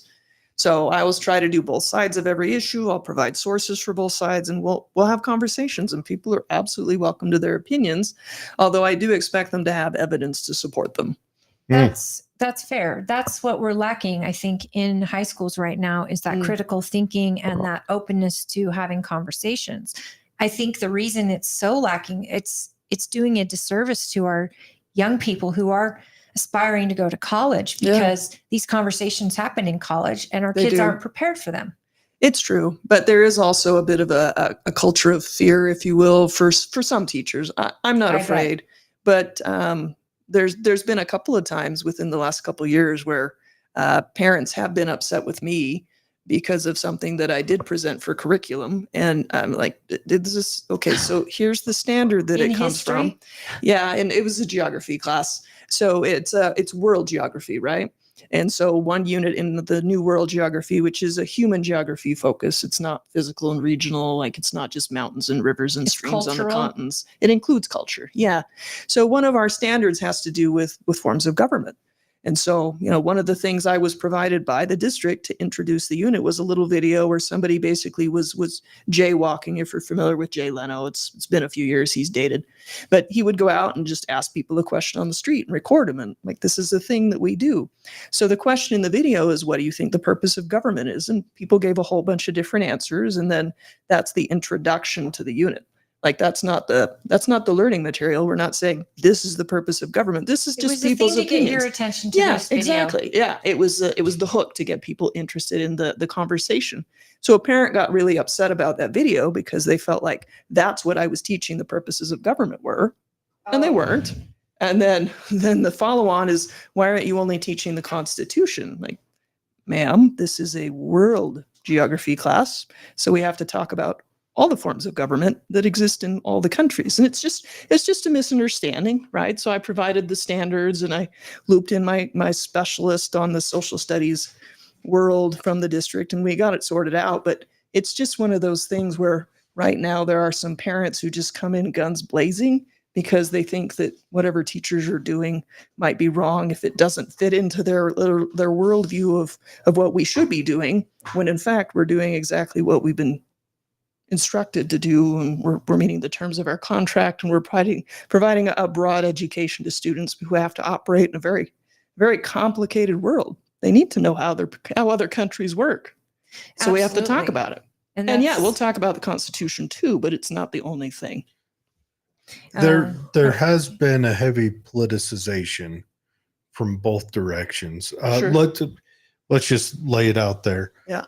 Our education system is dominated not just by Democrats, but by very progressive Democrats, which... Do you mean like those who write the curriculum, or those who from top to bottom? It's dominated by that. And why it is, there's probably a million reasons, and everybody will point a finger at why, but it is. Okay. Well, it's just a fact. I mean, they've done a study into every education department from first grade to college. Mhm. And you're talking, especially across the humanities, which history and sociology and all that fall under, it's more than 90% progressive Democrat. But Are you talking the teachers? Or are you talking like school board teachers, members? administration, Uh-huh. across the board. And I'm not blaming anyone. Okay. Well, I was going to say, though, we always say on this term, liberal isn't a bad word. It used to mean, free speech. Oh, It was liberal- done in colleges, and now it's turned into, now that there's so much tribalism in parties. Liberal it's was turned stolen by into- FDR, and he bragged about it. But, colleges used to be the epitome of freedom, Mhm. and it's in America. Sure. But what I know, having family overseas and going over there, my Okay. experiences are far different. They Mhm. have they don't have the freedoms we have to be as free as we are Sure. on college campuses, in Okay. school. Uh-huh. I think that I don't think parents should ever go Well- in wagging. Well, At a- allow me at a to teacher. finish what I was saying. Sure. So where I'm at with this is, if a parent is conservative Mhm. and repeatedly a child will come home and critique them with their teacher's words, that'll make parents feel under threat and under attack. Okay. You see what I'm saying? And I'm not justifying them. I'm just Yeah. saying, psychologically picking it apart, Mhm. that's what it'll be. I mean, It right? certainly can be. It You know, certainly can so come you across will that get way. Yeah. parents that say 2 years before they got into your class, they Mhm. experienced a child coming home and telling them they're evil because of X. Mm. Up into teachers, including, there was one just let go from, this is a college professor, Okay. suspended at Kansas State for saying that anyone who would not vote for Kamala Harris, any man who would not vote for Kamala Harris because she's a woman, should be lined up and shot. Well, that's wildly inappropriate. His words, yes. No, you can't. do And that. that's in college. And I think in college, my It's honest still not opinion, okay. he should be allowed. Honestly, I want people to, because I am not a Republican. Okay. I'm not a Democrat. Great. I'm a He is a pain in my.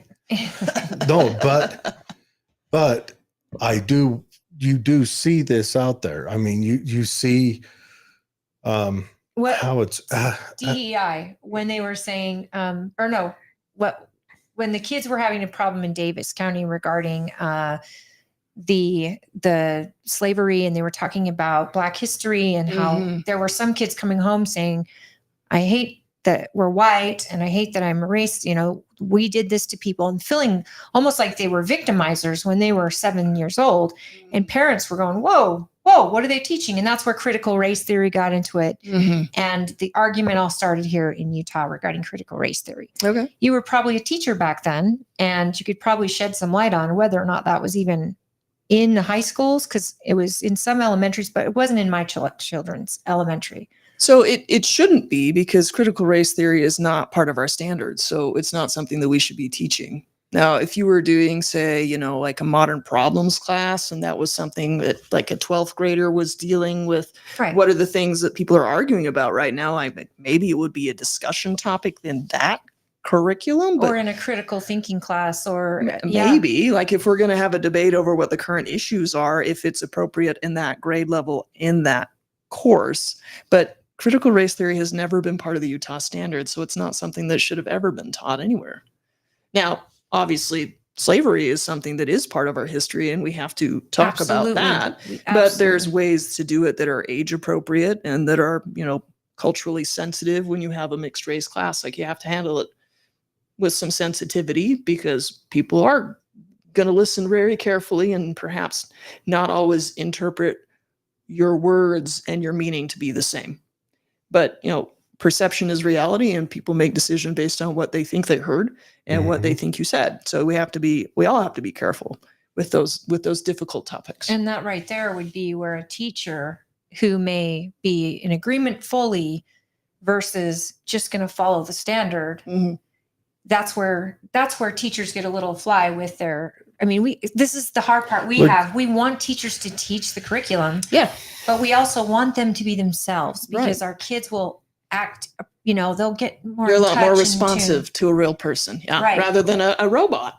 Exactly. Well, every time things get politically emotional, these problems pop up. These Right. problems popped up in 1890s during the Silver Standard movement. Mm-hmm.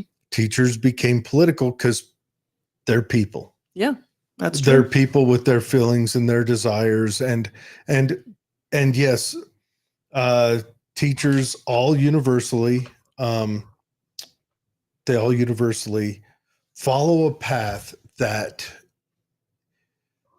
is self-replicating and gears itself towards a political dent. There was a book written in the 90s said the problems with ed schools. Can't remember. I've got the book in one of the rooms. Yeah, but you in got to this explain house. what you meant by a dent because you lost me there. So in this book, the lady in the 90s, she was writing before this became a problem. She was like Yeah. a teacher. She said, we're going to face a problem. Mm-hmm. We're going to face a identity problem in our education with our teachers Okay. because they are being taught down this path, I don't know what to call it, this Howard Zinn People's America path. Oh yeah, the And Howard she Zinn said- stuff. She said they're all being taught this and focused in on that. And, In and she higher saw this, education. it was like in 92, she saw this. And she said, we're going to see this. Yeah, I've And looked she at was the a Howard Zinn prophet. stuff, and people like him because he provides an alternative He did something interpretation of different history. He does in- something different, and in it's the 60s interesting. It that gets had people never been touched. excited. But I've looked at his stuff, and he really cherry picks his case studies so that you draw a certain conclusion that And is there's not. water if you need one. Oh, Right thank there. you. Yeah. Yeah, the stuff that he uses, I don't use it because he cherry picks the stories and the data that he cites, so that you're led to draw a certain conclusion that's incomplete.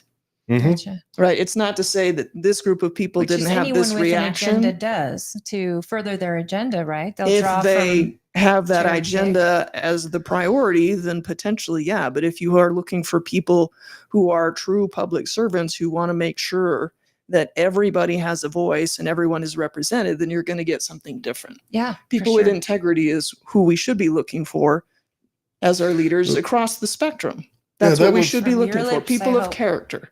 That wasn't his goal. I mean, Zinn was a Marxist. Yeah. And he flew out of that Marxist movement when Marxism was being brought over here Mm-hmm. on the waves of the Black nationalist movement and the civil rights movement. There was Sure. two sides of the civil rights movement. Right. One of them both of them were genuine, but one of the sides was the Black Panthers were part of this, Yeah, were that's true. infiltrated by the Marxists. Oh, they were very openly associated with the They communists. were, I mean, they were but- handing the literature out in the cities. But didn't the communists see an end to the black populace eventually? I mean, No, the communists didn't have was that just problem. Margaret Sanger? They were Margaret Sanger's long before all that. Yeah. See, history. The communists used our civil rights movement as their global poster board for saying Marxism is better. And it worked in a lot of places. Well, they because did call us hypocrites and because they- we didn't offer everyone equal rights and opportunities They like were- we said we did. And and- they said they did, and they demonstrated it, but everybody Are they was talking equally about poor. black Right? lives? yeah, It but didn't they work. weren't lying. But Right. Jim Crow in the South and the Mhm. Democrat, that was a Democratic. It's not they about weren't necessarily, and I don't mean to bring up party. What I mean Sure. is we were still having parts of the South that were not offering equal rights at the time. Absolutely. not So just we were parts of the hypocrites. South. It was- Indiana it is not in the nationwide. South. Yeah, we had Neither's sundowner towns here in Virginia, Utah but- too. Yes, we did. So- Remember, there was a certain color of skin who couldn't hold the priesthood at that time too. Oh, That's also true. and that's sad. So and it was a older time, and we can look back at those people who did those things Sure. on both sides and say, Of "Oh, you course. guys were dumb." Yeah. And of course, if you were a young black male from the inner city dealing with the problems they dealt with then, Marxism was looked very appealing. satisfying. It looked well. So I don't It blame looked them fair. for it. Yeah. And I think that it's good that you acknowledge that, because we have to put people in the context of their time. Sure. Bingo. We can't judge them by the standards of the day if they don't live today, because they were living in a different Mhm. world and they had different challenges and they had to react to them the best way they could figure out. Like That's that's just absolutely the way true. it was. And with any movement, including the civil rights movement, it's not just one monolithic thing. It's not No. just Dr. King, who was reviled at the time. Yeah. It's also going to be Malcolm X. It's also going to be, echoes of Marcus Garvey coming down Mhm. with the Go Back to Africa movement. Like, he was all about that. So He it's was the wild one. yeah.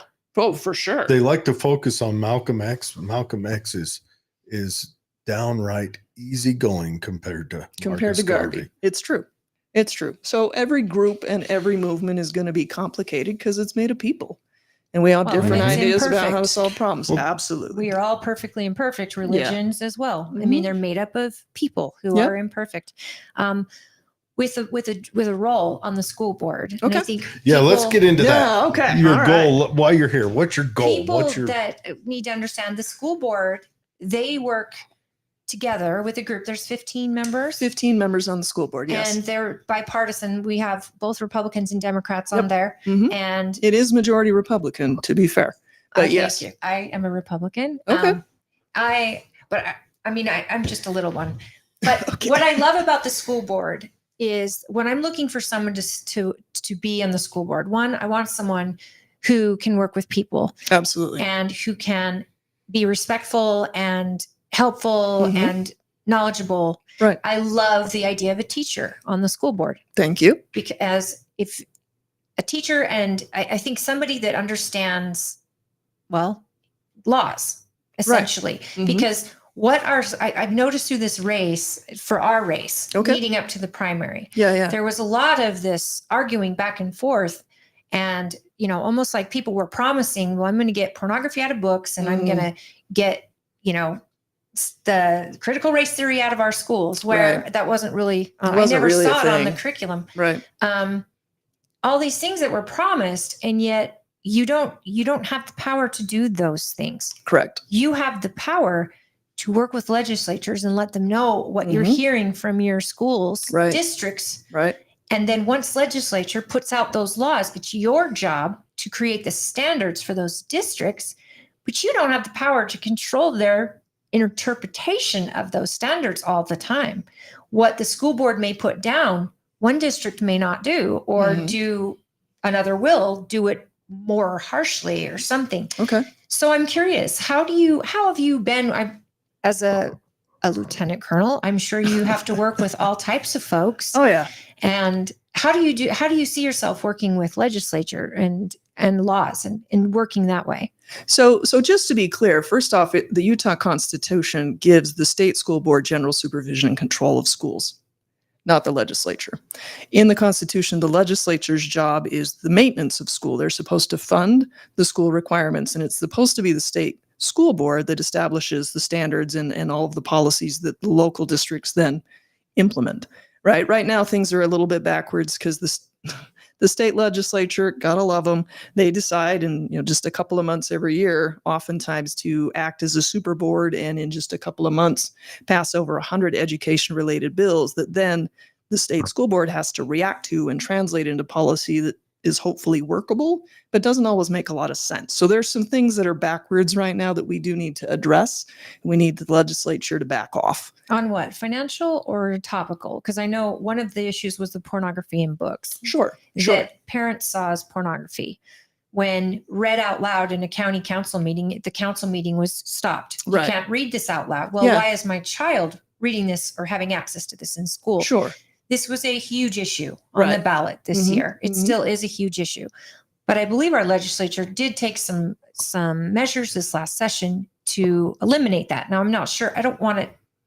I mean, I don't want it in the school, but I don't Right. want it not to be in. I just think it should be rated, just rated like a movie. Sure. To me, that makes sense. So we can dig into that specific one. I'd like to kind of talk about the school safety bill, if you don't mind. Please. So that was a huge bill, and Tim Jimenez out here in Tooele had part of that too, right? He's the Yeah. one that ran a bill to give basically teachers a $500 coupon for a gun safe if they wanted to put a gun safe in the room because they're carrying concealed. There's And some get issues. training as well. The school safety bill included the training too. Yes. And the training's interesting. It's just a couple of days, and there's some shoot house portions on it, which is good. But I've got a concealed carry permit, and I've been through that training, and I know some teachers that have gone through it too, because I went to one of the free trainings for teachers that met all the requirements, and it was woefully inadequate. If somebody's never handled a firearm before and they just go through this training and they purchase a weapon so that they can defend kids at school, they don't have a clue what they're doing. They haven't talked really about backstops within context of a school building, what's cinder block, what is, just your gypsum plywood kind of walls, like what's that going to look like? How are you not going to do all kinds of things? Right. And we have, if you've looked at this in Utah, we have a story from just 7-10 years ago about the teacher known as the Iron Lady who was carrying concealed and then had a mishap in the bathroom, which resulted in a dead toilet, and her, shrapnel injured her severely in her leg, and she was no longer a teacher after that. But you put more guns in schools, you're going to have more incidents and mishaps. Stuff's going to get left in the bathroom. Kids are potentially going to get their hands on it. And it's a concern. So it's something that we need to talk about. Is that going to prevent kids from bringing weapons to school? I don't see how that prevents anyone from bringing anything to school. Well, in the state of Utah, if you're concealed carry, you can bring a weapon to the school. Yes, you can. But it may And- prevent a child from dying if a teacher does Well, know let there's me- an alert and I- can take no. out the shooter. Not that I want them to. Yeah. Me be on the front personally, line. my vote lies in the Second Amendment, Sure. because my vote lies in the First Amendment, and the 2nd Mhm. Amendment is all that guarantees that right now. Awesome. I don't have a problem with teachers I'm carrying also- at school. I don't have a I'm problem also with a- that. I'm also a pistol trainer. Love it. I instruct people in defensive pistol. Mm-hmm. I do know, I will tell you right now, our concealed carry standards that the state of Utah have laid down Yeah. are not meant to make you a gunfighter. No, they're not at all. They're meant just to make sure you pass through some minimum thing, Mm-hmm. because You've been introduced to the laws, and so you That's- hopefully won't It's do true. anything It really doesn't even- stupid. It doesn't even require you pick up a pistol. I got no, the- you don't the need to carry. own a pistol I to did a go private- through. There's no range requirement at all. O'Malley May is also a gun trainer, Okay. and she's who I took my training from, Cool. and brought him with me to the class and found out that my cousin here is a snapshot with any pistol. Well, Okay. I just have a lot of experience. So Very Yeah, much. She right. says risk attached to carrying a gun and risk attached to not carrying a gun. Mm-hmm. You don't get a risk-free life. It's true. And this is the bottom line. I think that parents are, I'm sure teachers too. We just want to make sure that less people are hurt in those seconds when police are just minutes away. Right. So if we can stop the threat, and I have training, I want to stop the threat. Now, who knows if a teacher's going to even fill up to it? Right. Like that might put them in fear, and there's a lot they've got to do to secure the children. But you know Right. what you Mhm. said, I never thought of as a parent. If I was in there and I'm carrying and something were to happen, well, yeah, I know I can get in this classroom, I'll follow protocol, but I'm going to be at the door. But I never thought, what's behind this door, behind that door? Right. Am I going to hurt someone if I miss? Mhm. These type of things. So I think what Jimenez was doing was saying, look, we're going to offer training.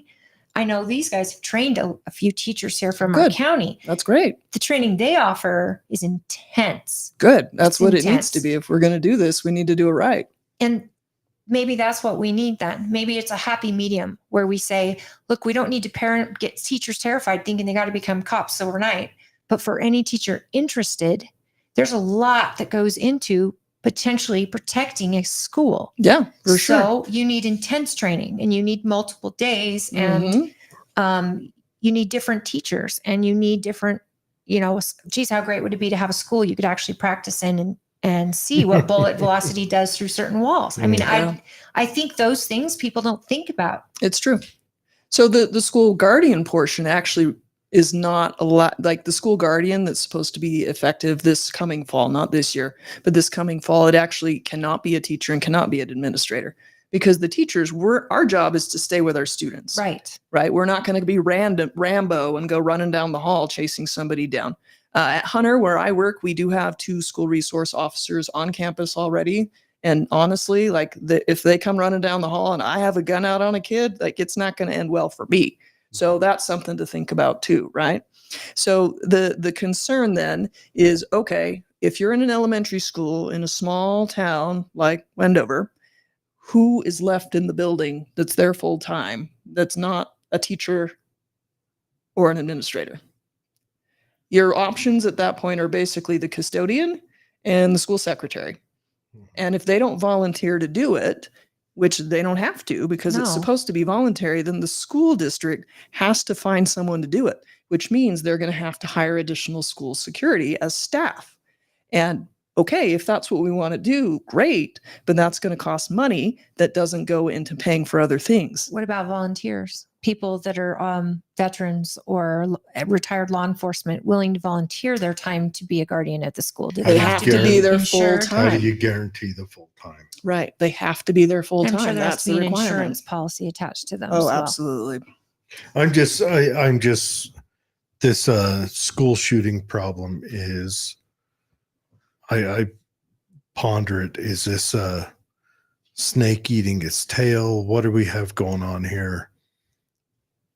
Every time it comes up, more of it happens, which makes it come up more often. You get the copycat stuff for But sure. we're never. Look, I'm not going to say what the cause is. Right now, it seems like one side they only want to point at, we want to disarm everyone. Right. At the same time, that very same side is, we want to control what you say, which makes me go out and buy more ammo Sure. every time. There's, what was it? The last 3 shooters have been youths going through gender transformations. That we know of. We don't know of their medical records. We just What know they the last- identified. The last 3 that have came out in public. Is there something? Is there? I think we need to dig into this a lot deeper than just saying we need to disarm this group, or another side saying we need to take away video games.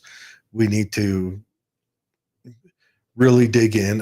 One thing I can bet you can almost guarantee across the board, they don't have a healthy home life.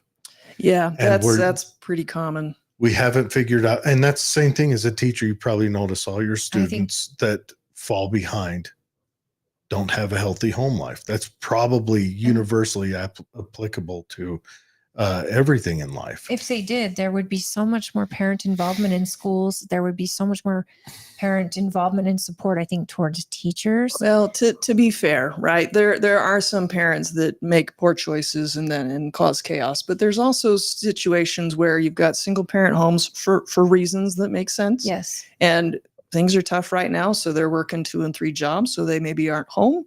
They're maybe not able to, sit down and help the student with their homework and address these kinds of issues and concerns as well as they might like, because life is tough. So I don't always just go straight to blaming the parents, because I'm going to control everything I can control. 100%. When I say Yeah. unhealthy home life, that's not Sure. always a blame on the parents. Okay, good. I mean, you got kids who are orphaned at those formidable years. You Yeah. know, We got all kinds of issues and You got- challenges. Oh yeah, like some Life's messy. everyone grief has hits their family and Mhm. affects everyone the has child. stuff. Right. But Well, and a That's true. confused child maybe that needs therapy or mental illness assistance. Yeah, I and think how mental hard is it to illness get is- therapy, right? That's impossible if you don't have insurance that'll cover it. And Most if people's you- insurance still won't cover it, Right. And in this It's economy tough. right now, Mhm. parents are trying to afford lunch. It's and tough, yeah. they can't even apply for the free lunch or discounted lunch program because they make too much. Right. The government Just barely. says, Yeah. But Those at the same cutoffs are time, tough. you're like, I can't pay a light bill. Right. How well, am I making too much? It's hard. there's more than that. There's a study that came out last year that showed that talk therapy actually has a negative effect on boys, Mm. and I saw that that study. therapy, what is it? The trauma therapy has a percentage negative effect because it causes people to focus only on that trauma Negative and forever. the trauma.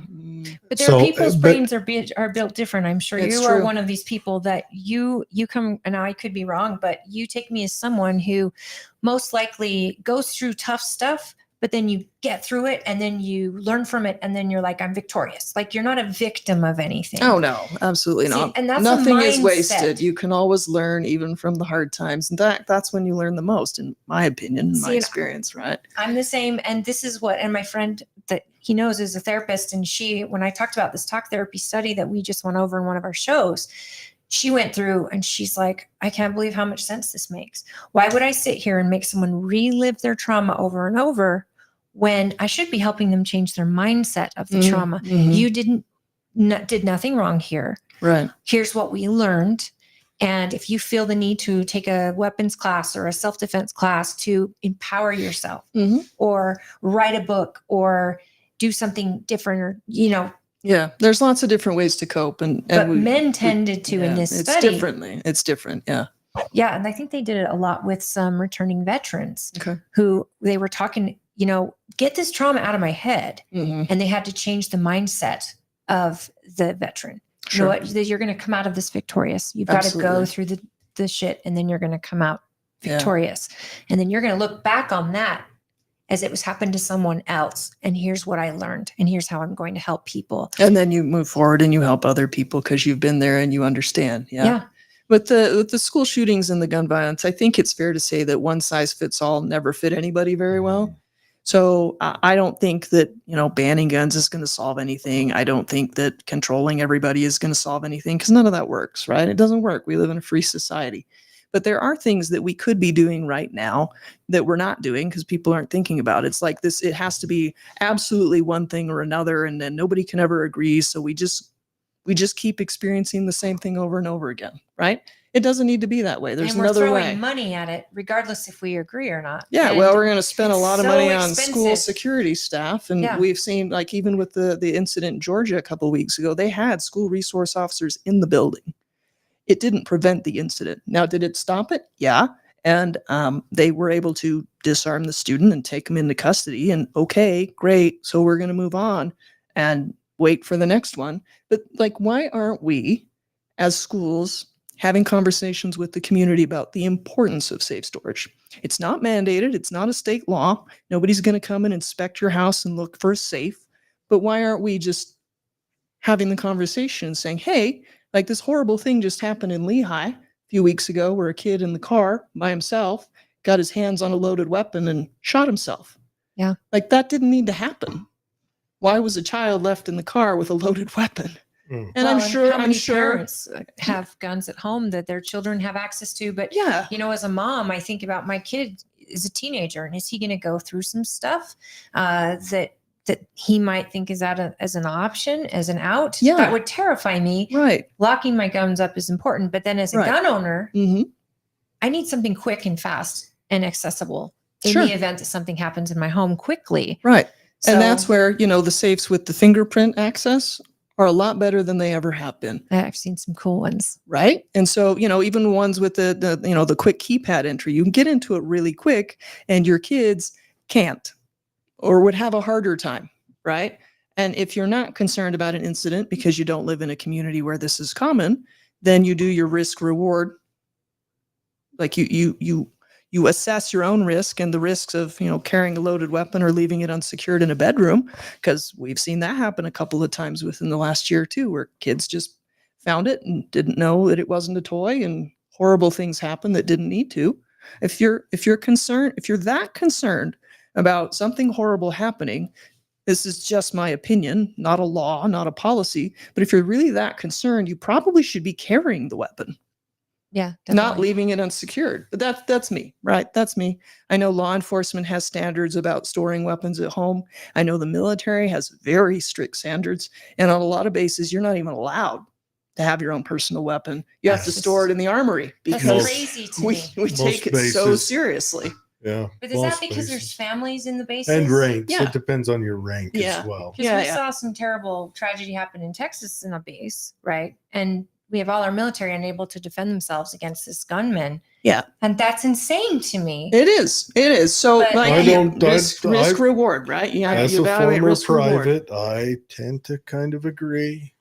But I also know Privates can be some of you the were a dumbest private. animals I was on a earth. private, and they can be pretty dumb. That's why they also don't get to have a weapon and wander off without. And they're led around adult by supervision. specialists. So I mean, it can go awry. We take it really fast. seriously. So would it be smart, instead of paying salaries to support, maybe installing certain entries and exits to a building that might be bulletproof glass and maybe metal detection? Is there an answer that could be a one size fits all type of security that parents could at least know that my kid isn't going to get through those doors with a firearm in his backpack? I mean, it sounds like lean on me, but yeah, we're doing that at Hunter High right now. We have the weapons detection system that we've had for, we had it. So in 2021, in January, there was an incident. There was a fight at school. It moved off campus. Somebody pulled out a firearm. 3 kids were shot. 2 died. The one that barely survived, just barely survived. Like, he had a 1% chance of making it. He made it. It's a miracle. But one of the 2 students that died was one of my kids. So this is a really personal conversation for me. And the weapons detection system, like, we've had a couple of board reports on it. Most of it's closed door, and so I'm not privy to all of the details. But what's come out of those conversations, it is a deterrent for students bringing weapons into the building. And that's a good thing for the hours that the system is in operation, which is still start of wouldn't the have stopped school that day problem. to the end of the school day. But as soon as the school day is over, like, the people monitoring that, they're gone. The school building stays open. We have after school athletics. We've got clubs. We've got student body officers making posters. Like, there's all kinds of stuff. So a kid could bring a firearm in at At the game. 4:30 in the afternoon, stow it in his locker, and he's Easily. So it's not actually preventing anyone from bringing anything into the school. It looks good, it feels good, and it does have a deterrent effect. Does it have a negative effect on the kids, though, that they have to pass through this to attend school? I know there's been a lot of concern about that and hardening schools. I just wondered, does it? So the surveys that we've done and the feedback that we've gotten was annoying, but I don't think anybody feels like the school has turned into a prison or anything. They look like the scanners at the library that are Okay. just making sure that you're not sneaking a book out. Like, that's what it looks like. Oh, It doesn't okay. look like an actual metal detector, We're which not is a going through piece the of rape it. scan like a airport. No, right. No millimeter wave scanning, none of that. So with when you say one of your kids, this is a child you taught. Yes, not yeah, your one of own my one of child. my students. I apologize. Okay, I just wanted either way, it's terrible. I'm very protective of my students. I feel like they're my kids and Yeah, don't of mess with them course. because Mama Bear will come out. But yeah, no, it wasn't one of my personal children. So on where do you see the school board is lacking right now? I mean, you obviously felt the need to run. Mhm. Why? So one of the issues is there's in the policy conversations that they have, there's been a lot of really wild things said. Hmm. As like litter boxes in the bathrooms. Like, Mhm. what is happening? This Was is that said by our school board? well, there's Well, some it of was the said people by running parents. right. But the school board never said that because I didn't hear it from the that's school been board. debunked so many times. It has, but even some of the people running this cycle, Yes, we know. this person. Okay, all right, you're fully aware. So some of that, some of these ridiculous things like the critical race theory, like we have to expunge this from the schools when it's not a thing. We've really had some distractions because the classroom perspective is missing. Can I, not to push back, but we have Sure. seen lots of videos come out about teachers who with glee push their agenda Mhm. about it's not critical race theory, but it may as well be. Okay, And we've seen videos of it sure. lots of times. Should that be addressed? So we already have political neutrality requirements. That's been in policy forever. And that just needs to be handled through discipline at the local level. And if it's not, then it needs to be raised to the higher level. I do have a problem with administrators who don't have enough spine, enough backbone to enforce the standards in their own buildings. Like, that's why people complain about teachers who aren't doing a great job and saying, oh, well, the union's protecting everybody. The teachers can't be fired. That's not true. Teachers can be fired, but it takes an administrator with enough backbone to have the hard conversations, and that's a gap. They don't make enough money. What do you mean? Administrators are poor. They make nothing. We just pulled the administrator report a few weeks ago, and we're like, how much money are a they lot more making? money than me, but they also have to live at the school, at least this high school levels. And so But I'm you're asking them to not only take on a teacher, but the teachers union, if it's something that, I don't know, is a social issue or for a teacher that's showing their bias in the classroom. I mean, if a school says no flags except for the United States flag in a classroom, and you've got teachers who've got BLM flags, or they've got a Trump flag, or they've got whatever, you're right. Administrators have to go in and say, take it down. That's against our policy. What if the administrator agrees with them? That's the worry, so that's right? that's where you go up the chain, right? It's the chain of command. This is the way it works in the military. We are supposed to have an open door policy. You can come and talk to us if there's a concern. We're supposed to address it at the lowest level possible. Government closest to the people is supposed to be the most responsive and most efficient, right? It's the same way when you have a concern in the school. I'm really grateful that the parents who had concerns did come and talk to me, even if it was guns blazing, because then we could discuss that and clarify and sort out what's really going on. Right. And I could loop in administration as backup if I needed it. But I really have a hard time with the excuse that they have to take on the union. The union is just there to make sure that due process is followed. Right. And I mean, law enforcement has a union as well. Yeah, I they mean, do. Most companies do on that. So I don't see a problem there. And there are instances where maybe administrators are friends with teachers and will have a hard time like holding the line and enforcing the law, but that's their job. And so that's one of the issues I have with all the conversations about teacher accountability. Why is everything on the teachers? Where's the administrator in this conversation? Why aren't they being held accountable for enforcing the standards? Because that's their job. Thank you. I think that the people out there, and many of you have been very upset with our local district and for some of the things that's been allowed to go on. A lot of it's financial. We did find a lot of the books. I don't know of many issues with Other than CRT and financial. that out here, but our district, they got a hold of the checkbook and they were drunken senators. But then somebody decided to grandma request the pay stubs Sure. of the administrators, Okay. and was just, I think it was a real shock to a lot of people out there, because we, with a proverbial gun to our head, are paying for these schools, whether we have our kids in them or not. Right. Out of It's our not property proverbial. taxes. It's an actual gun. You are forced to pay taxes on the threat of up to and including It's not death. death. It's not Yes, death. it is. Don't go to jail when they come to get you and see how Oh, it pans okay. out for you. Okay. That's That- fair. remember, But when you I write said a law- proverbial because kids say literal, and it At doesn't the mean end of literal. that law, when you refuse to follow it, at the end of not following orders is death.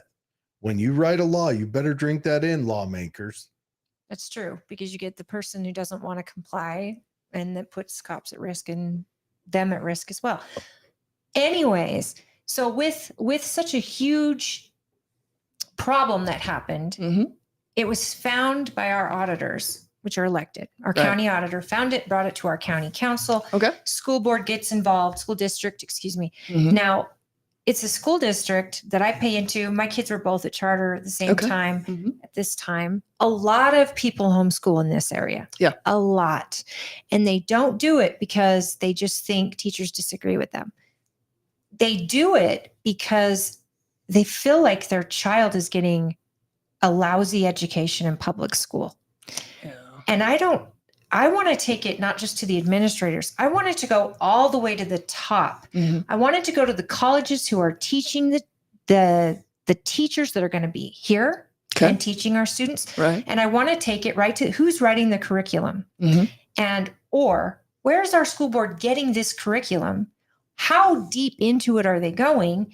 And are they looking at it? Does this meet the standard of Utah, of our community, Right. and of our expectations of the children we are educating, and the places they may go in their minds, in their future? Are we creating future doctors and chemists and scientists and and lieutenant colonels? Sure hope Or so. are we creating just people who are going to work in fast food their whole life? Ugh. Not that there's anything wrong with There's kids that work nothing in wrong with fast that. food, but are we teaching kids who are going to aspire to be their dream job? Mhm. I mean, I wanted to be a cop since I was 7 years old until I Awesome. found out how much they made. And that Oh, was after I yeah. tested. Public service is tough. It is. I was Yeah. like, whoa. But do you see what I mean? What Sure. our teachers, is the curriculum coming out of the colleges even worth it to teach the teachers that we're depending on? Because I believe these kids, these young people go in to be teachers with a dream and good intentions. Hmm. But I don't think they can graduate if they're not passing a certain professor's judgment on what's right and what's wrong. And now we've gone into tribalism. So now we've got left-wing ideas and right-wing ideas. And here's these students going, well, I want to pass. This teacher's got left-wing ideas, or this teacher has right-wing ideas. I just want to be a teacher. So I want to pass. And now I'm going into a community that may have right-wing or left-wing. Sure. There's no way it doesn't seep into our schools, right?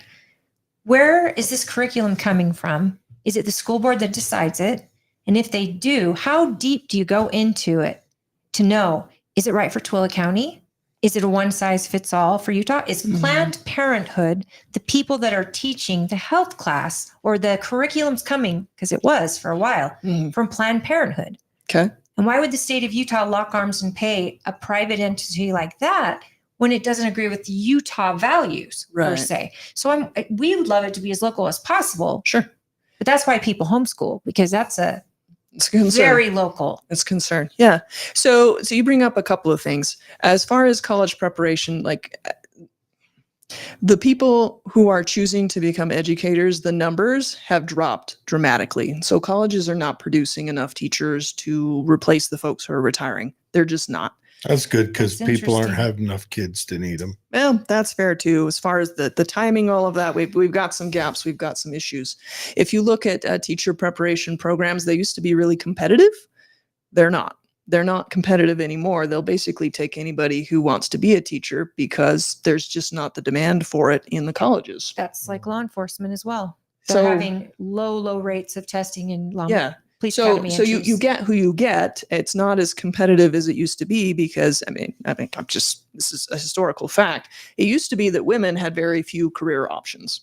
And so they could be teachers, they could be nurses, they could be secretaries, and so it was very competitive to get into those fields, and that's what women did because those were the options. Now women can do pretty much anything. And so a lot of women are making other choices, which is fine. Like we should follow our passions and hopefully do work that is fulfilling and also pays the bills. But there's just fewer people going into education. So they're not always as high caliber as perhaps in the past they were, just because it's no longer competitive, if that makes sense. So And that's if one they thing. they're It's- not probably going to private school. They're probably, or public, they're probably looking at private schools where the pay is more if they're highly competitive. And It depends. It depends on a lot of things. A lot Well, of the it's- folks who teach in the private schools are actually not necessarily trained teachers because they don't require a teaching Yeah. certificate. I remember Private school? No, they don't Epstein- require teaching Epstein was a certificates at all. mathematics teacher at that big private school that Bill Barr's dad ran in New York. see, he talks about these people like we know them all. We're Sure. big Everyone friends. should know who Epstein is. I know Epstein. Yeah, the dang he's island. But Bill Barr, I didn't know. You didn't know Bill Barr, Uh-uh. the Attorney General Attorney General under Oh. Trump? Trump. Yeah. Yeah, his dad wrote a book. If you guys get the chance, read that. That's enlightening. But anyways, Sure. So the curriculum piece, right? Yeah. So the state school board sets standards. They don't choose curriculum. Right. The local districts choose curriculum. When it comes to curriculum, though, we've got a couple of problems. Utah is a small market when it comes to like textbooks. So when the major textbook producers come around, they're bringing around textbooks that are designed for large markets. So that's going to be like California, if you're looking for something more liberal, Florida and Texas for something that's more conservative. And so those are the options. So we're already not Why is tailoring curriculum to Utah because none of the textbooks that they create are tailored to Utah standards. So if we get a textbook, then we can't necessarily use everything in it because it's not aligned to our standards. so as a teacher, do you get orders from the State Board of Education that in this textbook, you're teaching these chapters, but we're just going to blow through these. Oh, she's Nope. saying the others? districts That would be actually the district specialist. Okay, that would so the help, like, districts, sort they that say out. like, Yeah. we're going to leave alone chapter 27 and 28 doesn't apply to us. It has to do in with, theory. you know, But aren't they mostly now using computers in the classroom? Again, that depends on the district. So I teach in Granite, so that's what I know best. And in Granite, the social studies, like, we haven't gotten a new textbook in over a decade Right. for any of the social studies because they're expensive. We don't particularly like them because they're pretty boring. so you're like, right before we graduate, we're going to learn about the invention of the wheel. No. Class No. dismissed. So what they do in Granite is we have our standards, and then we have the freedom and flexibility to come up with our own lessons, to Well, that's gotta basically be create good. our own curriculum. It is good, Yeah. but it's also a lot of work. Yeah. So that's where we have not on the clock either. we have at the high school level, we get one consultation period that we can use for parent communication. We can use for student feedback, like grading. We can use for curriculum design. So it is a lot. But with COVID, like, one good thing that came out of that is we did generate a lot of curriculum that was standardized. And the expectation isn't that we use it, but it is a starting point. So if we have a new teacher come in who hasn't developed their own personalized curriculum that works for them and their personality, they have that as a starting point that they can then tailor from. Do they have the state tests before the school year starts so a teacher can plan a curriculum around what the children be tested on? Like, who decides what the state test is and what the state standard is? Is that the school board? It's going to be the state legislature and then the school board trying to implement that. But again, right, we talked about this earlier. The tested subjects are math, science, and reading. So that's your RISE test. Yeah. So they have, your teachers will have access to the data from the previous year for their students that they can then look and see where people are if they're comfortable and confident with data analysis, which is, again, it's a gap where not every teacher is well trained in how to do that and then tailor their curriculum for the students in their classroom.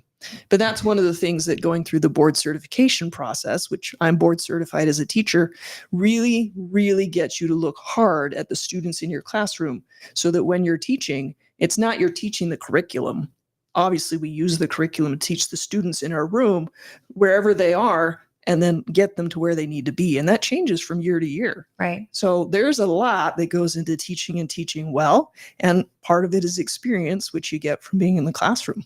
And you're teaching masses, whereas, I mean, masses meaning 30 kids at a time. Easily. Yeah. Easy. At our kids' 40. school, they do RISE testing a few times a year.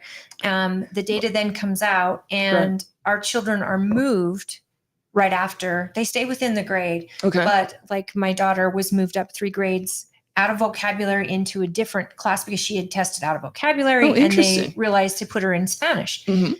She's done all the English requirement. Okay, So they're cool. moving these kids throughout the year. And by the end of the year, they're testing to see, okay, next year, Mhm. we're going to put them in this math level and this math level. Right. But I think that is, they focus a lot on data analysis, Good. which That's awesome. I love because my kids were very prepared Mhm. for the next year. Good. There are kids that are behind Mhm. who are still in the same classroom, but they're in a different class and they Right. get caught up to the Good. standard, and That's it's the way it should be. measured throughout the year. Mhm. I don't understand why we're not finding things that work Mhm. from homeschool parents, from charter schools, from public schools and private schools, and implementing them in our public schools. Yeah, that was the promise of charter schools. They were going to be the great laboratories and they were going to come up with all of the wonderful solutions that would be better for everybody. And in fact, they're not. Right? Education is it's a difficult profession. Sure. A lot of people think, "Oh, I went millions to of school kids. so anybody could do it." And it's there's a lot more to it than that. And you need people who are invested and have the time and energy to really focus on doing that and not all the distractions, right? Well, I'm going to say it again. Sure. The most important part of healthy education for your kids is a healthy home. Mm-hmm. Second most important part is a healthy community. I agree. And then because if you've got those two things, the teacher's just introducing them to ideas and that spark's going to explode. Right. If you have neither of those things, It's a you lot could have- harder. you could have Aristotle. That kid ain't gonna learn nothing. Well, Oh, I'm sure you've watched some of the teacher movies where Yeah, they work miracles. How But do I teach these kids? Yeah, Well, it doesn't happen. Well, it That- does, but I that hate person those becomes movies. I an hate adult. them. yeah, because they taste all overnight and they're jamming information for them to pass the big test. I'm thinking of Lean On Me right now. There's that, And- but the teachers also sacrifice their health, their Their personal livelihoods. life, their Yeah. families. Like, they give everything up for the students, and that's not a fair ask either. It No. does take a community, and so I know we need to do better with school and community partnerships for kids that are having a rough home life, having a rough time. We need to do a better job connecting those families with resources that'll provide them support, like maybe some parenting classes are appropriate in certain situations because there's not a healthy relationship with the parent and the Yeah. child. Yeah. Like, this is it's a thing, and it's not What the about, school like getting into people's business. It's just identifying a need and providing a resource. So well, that it's people can do mandatory better. reporters. You Oh, are absolutely. paying attention to these children. What if Yeah. there's something that this And- is an idea I hate, but Mhm. communities holding their members accountable? What would that look like for you? Yeah. Um, Gonna yell at Bill and If you- I can't grade parents. if I've nor got do I a want no, to. this is communities. If you've got a neighbor down the street Mhm. who's a drunk and beating his wife, Ugh. the guy who runs a gas station says you can't shop here until you straighten up.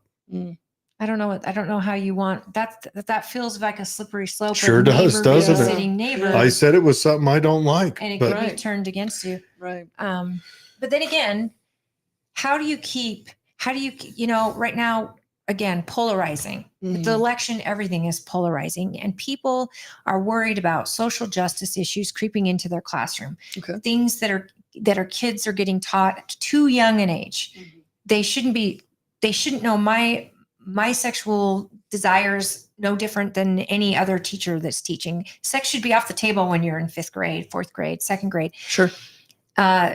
So I think a lot of parents, after this very, very engaged Republican, primary and leading up to that, Mhm. I know the parents that I talk to, Okay. top of their list is we don't want not advocates. What's the word? If you're a teacher, activists. yes. Oh, activists. We don't want activists. We don't want social justice taught to our kids. We want our kids to be able to have jobs and be good, members of our community Absolutely. and all of that. So how do we get that? Because you can't, you're not going to tell a teacher she can't have pink hair. I'm sorry. If she wants pink hair, that's who her personality is. I guess. It's not allowed at our charter school just because it's a dress code Sure. and everything else. Mhm. But I also love uniforms. I think uniforms would be great in schools. I think Mhm. a lot of stress goes away there. How on the school board do you settle the parents who see our school board as being loaded with activists or they're not being activist enough? Mhm. How are you going to bridge that gap? So I'll go back to this role of the state school board is to produce broad policy that can then be tailored at the local level so that it makes sense in Park City and it also makes sense in Grantsville.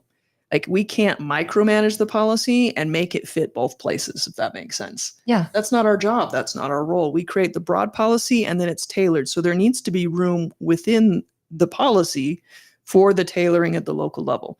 But I go back to, accountability. Like, if this is the policy and this is the standard here, then we need administrators to enforce it.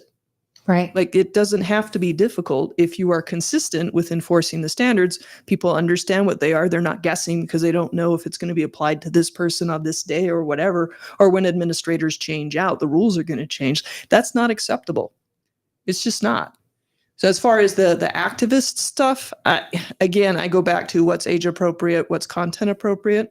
If we want students to be engaged, then we do have to engage them in critical thinking, which sometimes is going to mean presenting them with controversial issues and helping them figure out how to grapple with that, Right. how And to to do grapple with it, research. do research, properly. and then develop informed opinions, and also engage in respectful dialogue so that we can learn from each other, Right. because we all have different lived experience. So I see the world a particular way. It's shaped based on my lived experience, which is different from yours and from yours. And I think we come up with better solutions to all the problems when we look at a problem from all the different sides. Like here's one of the great questions that I love to ask my students. How many sides does a car have? What do you think? So it has many. at least 6. From what angle? Right? There you go. Right. So my thoughtful students, a lot of them come up with 4. Thoughtful ones come up with 6. I'm like, okay, all right. So you think a story has 2 sides. It doesn't. Think about a car. If you're going to buy a car, how many sides are you going to look at? Every angle. Mhm. Right? Inside, outside, top to bottom. And that's where I say, Underneath. all right, it has at least 12. At least 12. Because you're going to look left, right, front, back, top, bottom, and then you're going to get inside the car and do the same thing. Mhm. And if you don't, like you might, if you only look at a car from the left side, well, the back, the right side could be dented in real bad and there's some parts hanging off. Same thing from the opposite side. So when we're dealing with, controversial, difficult issues, again, a secondary social studies teacher, high school level, then we have to be able to look at things from different perspectives. I'm going to pull different news sources that have different perspectives. We're going to look at, like bias media charts and kind of figure out how they're looking at the world and why, and then engage in that conversation so that we can form a well-rounded opinion, if that makes sense. So that's part of critical thinking. It has to be part of what we do. It has to be part of every high school in this country. But what does that look like in 2nd grade? Very different. Sure. Mhm. Very different. And that's where the curriculum piece, which is selected at the local boards, which needs to at least closely align with the standards with whatever tailoring the specialist helps figure out. Mhm. Interesting. I want to explore a thought with you Okay. because you're particularly qualified to this day and Thanks. age You're right very now. interesting too. I'm so excited. No, this has been a great conversation. This day and age right now reminds me of the lead up to the 30 Years' War. Okay. The Gutenberg press has been invented. The internet. Mm-hmm. Martin Luther has nailed his 95 Theses on his the thesis church door at Wittenberg, to the door. inviting debate. Mm-hmm. Yep. Mm-hmm. The Pope is trying to censor everything far and wide. They're confiscating presses from Index people's of houses. prohibited books. Yep. Well, not just that. What has the government done on the social media over the last 4 years?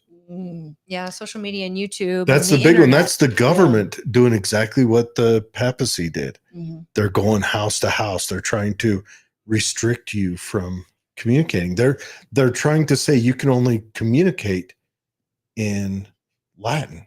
No more making this book in German. Vernacular. Yeah. That's what this time reminds me of. And it scares me because if you've read about the 30 Years' War, it was brutal. We actually just taught it. Yeah. We How long talked did about it last? It actually lasted 30 years, unlike the 100 Years' War, which Yeah. was 116.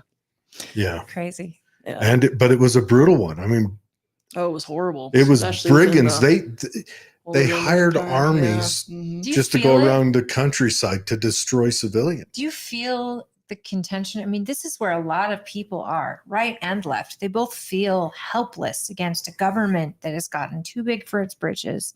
Mhm. And we're taxed from cradle to grave, sometimes multiple on certain things. Mhm. And yet we're not seeing too much improvement in the areas that we think that our taxes should go. Right. So you've got a populace that feels unheard, unseen, Mhm. and totally maxed out. Sure. And then meanwhile, we're trying to give our kids hope and give me lots of grandbabies, and our birth rate is dropping. Yeah. And people are dodging out of education on the college level because of Mhm. expense. Right. And the return on their investment isn't so great a lot of times. Apparently getting a Taylor Swift's music study at BYU isn't going to get you many jobs. It sure is fun, though, I guess. Yeah, I guess it's fun. And if Taylor's watching, maybe she'll hire you. But it's like there's a whole new world that is upon us. And I think a lot of parents are feeling very, very worried that something's coming. Sure. Something like a war or something like their whole livelihood's going to be gone because they can't afford their home. Mhm. How are our kids not feeling this? They've got to be. But then teachers are who sees our kids. Yeah. So teachers are got to be feeling it from kids or from their own lives because they're people, they're humans, they're Sure. shopping, they're seeing news. They're Well, and teachers are parents too, right? A lot of Exactly. times we forget that. We try to separate teachers and parents, but most of our teachers are parents, and Right. they're dealing with all the same struggles. So a couple of things. I'll come back to the 30 Years' War. Don't let me like wander off from that too Oh, far. don't worry about that. Okay, I love If it. it's history, I'm game. Awesome.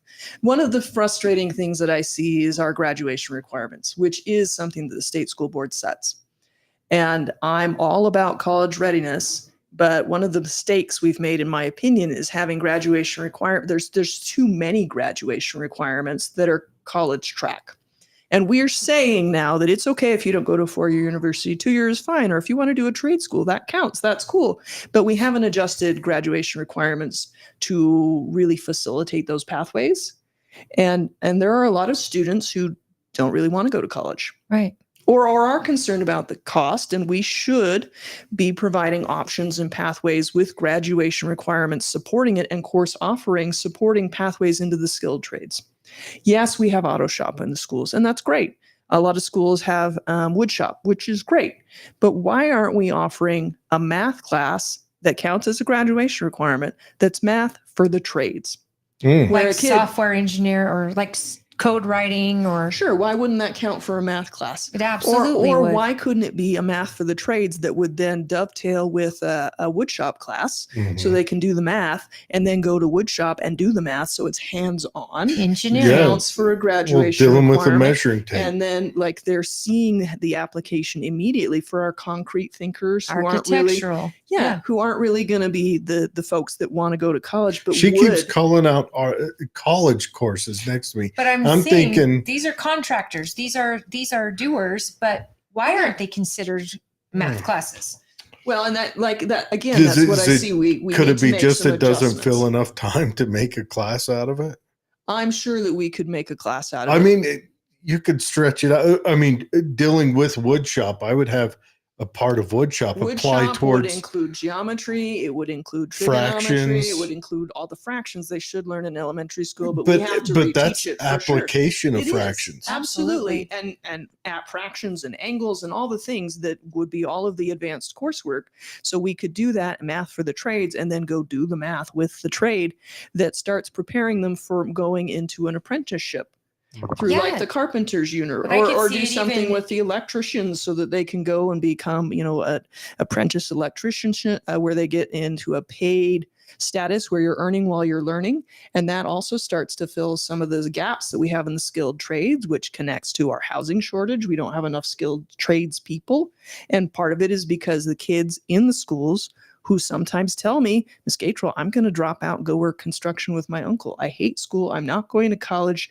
And like they don't see a path that has value to them. Right. So we need to make some adjustments to our course offerings and to our graduation requirements that facilitates that. But see what you said could be used for both. Absolutely. I mean, that's why I said architect. Boom. Mhm. I can go to college with it, Yeah. or I can become a general contractor, Yeah. or I can just go be a contractor somewhere. Right. And out here, I know they have for juniors, seniors, they can take the bus to the local trade school. Yeah. For half the day Mhm. and learn their trade there. So I think there's intermingle. They can also take There college is. courses. Yeah. And there's overlap for sure. And I'm not suggesting something that would compete with the specialized programs.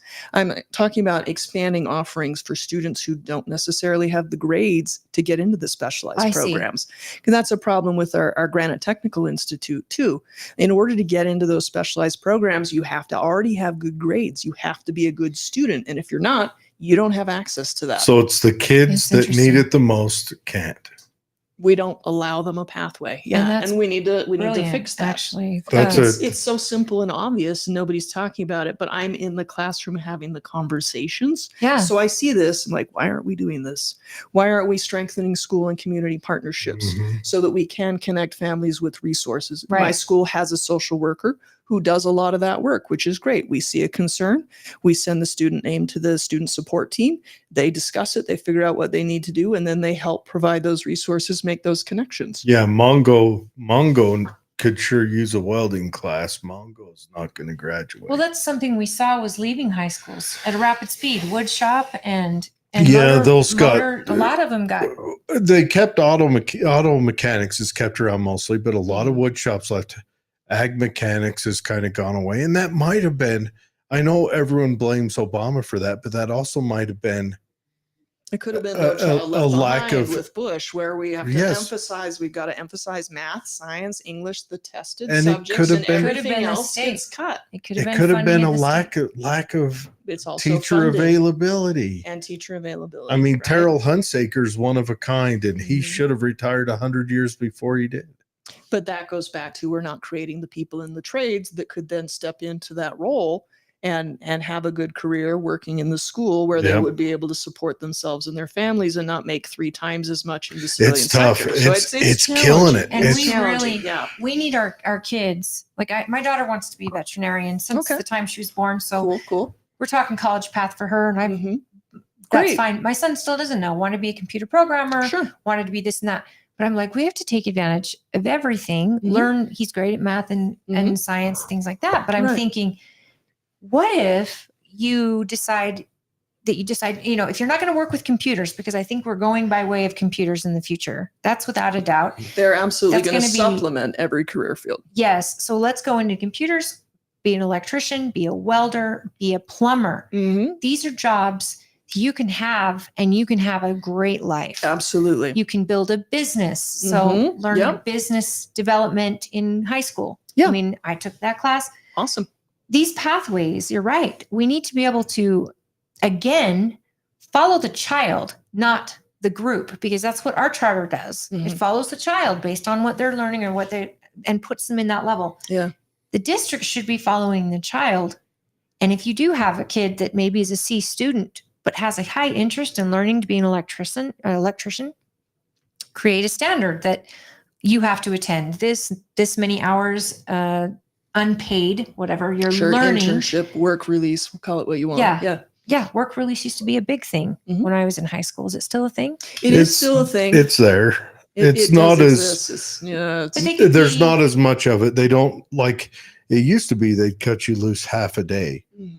and they've shortened that down. But then again, they've changed it to where out here anyway, you go through 4 periods on one day and 4 The different block periods the schedule. Yeah, next. Yeah. So they've cut it down. So when I say, when the kid tells me, Katie's boy's friend does work release, and when he tells me, I only get out for 2 periods, I'm like, only 2. And then I remember, that's half your day.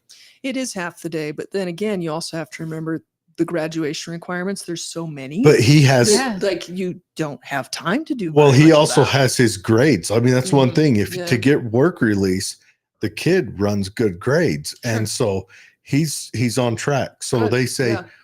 he's a junior right now. They're like, Mhm. you can pill that off. You're still on track. You can pill that off this year and next year. You're still on track, It'd Yeah. be cool to send them to an apprenticeship. Maybe they're not being paid like they would at work release, but they are graded by their person that they're being apprenticed under. Well, and to be clear, the trick with the apprenticeship is typically you have to be 18 to begin an Yes, apprenticeship. But there's coursework that we could be doing in the schools to set them up for Right. success. So they'd be ahead of the game when they competed for an apprenticeship, See, because those that's- programs are competitive. You don't just walk in the door like, I Mhm. want to be an electrician. Okay, like there's aptitude tests. There's some other. Oh things that yeah. go in. Electrician is, That's pretty stiff to get dangerous into. work, It's and very so you Pretty dangerous. have- shocking. Isn't it? Yeah, pun intended. I see what you did there. Thank you. Yeah. I love this idea because I think, the graduation, I didn't realize there were that many to graduate. If you listen Minimum to, is 24 and the total possible is 32. but still, why are kids graduating not prepared for college or without some a of us just reasonable aren't reading smart level? enough for college. Don't be Not- digging in too I'm deep. not What saying if- college is the end all be all, but to be able to read or to balance a checkbook, I mean, if You that's should even be a learning thing. that in financial literacy. That wasn't a course when I went to high school. No, but it is wasn't. now. It Yeah, is now. we've had the guy on who teaches it down in Price. Pleasant Grove. Okay. But again, these make sense. These are courses that make sense, far more Sure. sense than, What if some other classes. I don't know which ones right at the top of my head, but wow, what an opportunity if my child is not, he's not a 4.0 student, has no interest in going to college, but Sure. wants to learn how to take zeros and ones and write code. Yeah. And Or develop video games. We offer those courses over at Hunter. he'd love that. And I think Or that's going to be operate his a plan. flat blade shovel.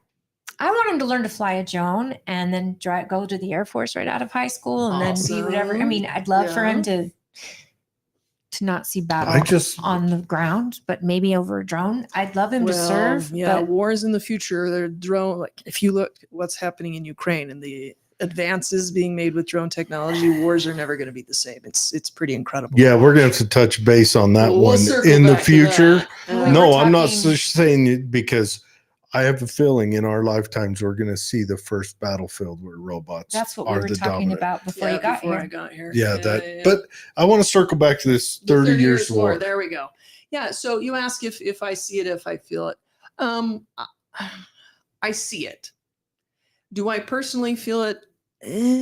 Kind of, but right. I'm a student of history, and so I'm always looking at, have we been here before? Like, what are the parallels from the past? Because we follow very similar patterns. Yes. Human nature is remarkably consistent. Mhm. And so what I see, with the economic struggles that we have right now, a lot of it parallels the Gilded Age. Like some Mhm. people are calling this right now a second Gilded Age, because there are some people who are doing phenomenally well in businesses. They're making a lot of money, right? Record profits. The stock Amazon market. Yeah. and Stock market's at record high. And so the economy, if you look at the traditional measures, the economy is great, but not everybody's feeling it. no. Have you looked into the stock market like the S&P 500? I don't know this stuff. I'm a moron. But someone You're not a said moron. there are 5 companies that's holding that up right now. I would That have if to dig into that. they took the top 5 out, Mhm. BlackRock. we're at one of its lows in the last 100 years. Interesting. It's like Apple, Amazon. it's all Apple, Amazon, all those niche companies. Google. But it actually ties again to the Gilded It Age, does. because you have a small number of companies Mhm. that control a lot of the economy. of the world's economy. Yeah, that's true too. So there's parallels to where we've Mhm. been before. Gilded Age, late 1800s, early 1900s, and we went through some things because the people doing all the work, generating all the wealth, were very frustrated with their lives and Right. things not being okay. So that's where you see like the development of unions and communism, also that specter sort of rising in Europe, and you get the communist revolution, which is very much a thing that frightened a lot of people too, and rightfully so, because communism as Marx explained it and communism as implemented are not the same thing, but they're both scary, right? Well, I lived in communists, I lived in Europe under the threat of Soviet invasion. Like, communism bad. Like, we'll just put that out there. Bakunin. Well, you know what? That was going to be one of my questions for you today. It's like, how do you feel about communism? Communism Well, is terrible. Bakunin laid it out. We've tried it. We, like humanity, has tried it Yes. in multiple cases, and every case has been just a dismal failure. been It doesn't brutal. work. It does not See, work. and this is a conversation, and I hate to put a stop on it, but this is a conversation between a Democrat and a Republican where I may have thought that you could see aspects of it that would work because of what the world is saying and the bitterness that that Democrats are Marxists and Republicans are anarchists, and Mhm.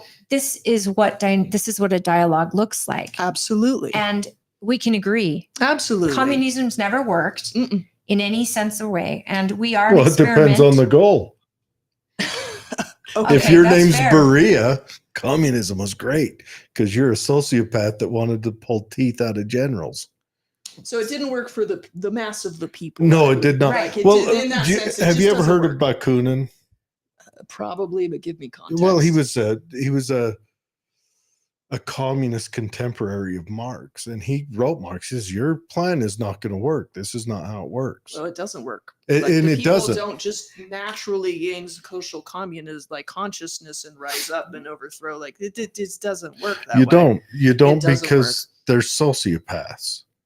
You And end up with sociopaths they leading find these their kinds way of into that. movements, and it just is completely destructive and eventually self-destructive, and a lot of people die. Yeah. Mhm. It's Yeah. like it's just bad. Once in a while, you Ask get a Mal. good guy. We're Gosh. staying on communism is But bad. Stop giving them good guys. anyways, Right? Like, we've got agreement. why am I forgetting We're having names? a great But dialogue here. Mikhail Gorbachev, Mm. you know, a good guy. yeah, he was a good guy. I would And he honestly, signed the document I ending would- the Soviet Union. I So would much call him credit to him. probably, Yeah. honestly, if I was to lay out a hero of the 20th century, I would probably lay him out. He's pretty awesome Yeah. because he saw the writing on the wall, and the only way, like, to move forward as a country and as a people is to end this. Well, also when Romania, okay, when Eastern Germany and Poland wanted to rise up, he says he saw He let 'em Tiananmen go. Square and he said, "I'm not sending tanks," and they were screaming for him. He said, "I'm not." Well, they had done that previously Before he got with in. Brezhnev, and Mhm. that had absolutely been a thing in You the two are East. nerds. And it had crushed the uprisings, but the Mhm. people were still discontented, and the economic system was still just an abysmal It failure. doesn't crush the doesn't work. uprising. It Yeah, just because if you crush people's hearts and hope, Well, you world- just push it underground. it doesn't crush them. Yeah. Yeah, ask You push it Ceausescu. underground. Did it crush Yeah. that uprising? Mhm. Yeah. Because they did it there. what is going to happen in America? Right. So you asked, do I see it? Do I feel it? I see that people are frustrated, but oftentimes when they're frustrated, it's because they're buying into narratives Mhm. that aren't true, or at least they're incomplete, if that makes sense. I'm talking about the people like myself, for example, who Sure. my husband's in a business Okay. that did well, Mhm. really well. Mhm. And it's a car business. Cool. Everybody needs a car in America, mostly, especially in The way rural our country's Utah. designed. Yeah. Yeah, rural we're for sure. pretty far apart. Everyone Yeah. needs a car. It should Mhm. be something. But in 4 years, we've watched it have a commonality in a pay structure that we got used to, and we've Mhm. sacrificed a lot to build your business. that I could stay home So with you my could stay kids, home. and he was the provider. Mhm. And over the last 4 years, it's like they can't even sell cars, and the people they're selling to aren't Americans. Mhm. So it's like, wait a minute, we're going to have to sell a lot of stuff, or something's got to change. We Right. can't pull pennies from nothing. It's true. Meanwhile, your credit suffers if you're not on time with your bills, so you Yeah. can't take out money. Yeah. And the interest rates on anything are astronomical. So Mhm. you know your children are looking at the future going, I'm not moving out anytime soon. Yeah. And so it's like there's doom and gloom all over. Even if they don't read the paper, watch the news, they Mhm. can feel it. Yeah. Going to the gas tank or looking at their 401k, that's doing Yeah. okay. Mm-hmm. But you try and pull money out of that, Yeah. Good luck. it's a Well, lot of money lost. I see it like this. Remember, I'm going back to the thing. Yeah, but I'm just I blame asking. the government for everything. The government artificially built up an economy by sending everyone checks, which did two things. One, made it so people ran to your husband to buy cars. Car prices went up. And also, it inflated our economy. The government The government made them turns sent them everything checks to because they poop. made them not go to work. Again, yeah, it was Yes, the I'm government. making your point. So yes, our government's problem. Now you're going to be on the school board. Mhm. I'm a parent in the audience, Right. and I'm suffering. My children, I'm hoping, aren't suffering because I don't want them to worry about adult problems. That's the last Yeah. thing I want. I just want them Good. to learn. Right. Right. But here I am going, my school district isn't handling this properly. I've gone chain of command, Mhm. teacher, principal, administrator. Here I am in front of you guys, because I know this was something we heard a lot of, that Okay. that parents were going to the school board. Now I'm not sure if they weren't from Tooele County, actually. They Davis County, Utah County. Mhm. And they went to the school board, even from West Valley, piping angry because their district wasn't handling it.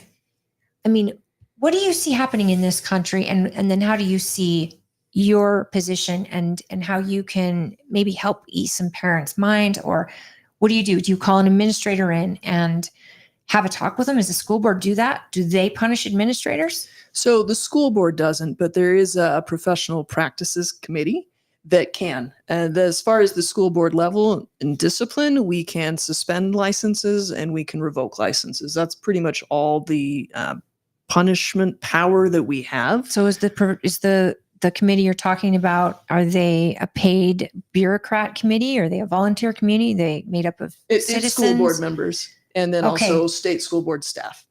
So it's staff, and then you guys would be the ones that would investigate the claim, I assume. We would be presented the results of an investigation. Yeah.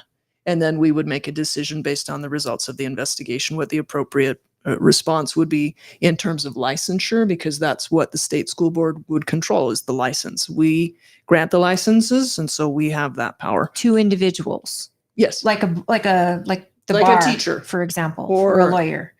Yes. So you would just say, sorry, this doesn't coordinate your own district's policies, let alone our standards that we have set. Therefore, as a board, we're removing your license. At the teacher and administrator level. Yeah.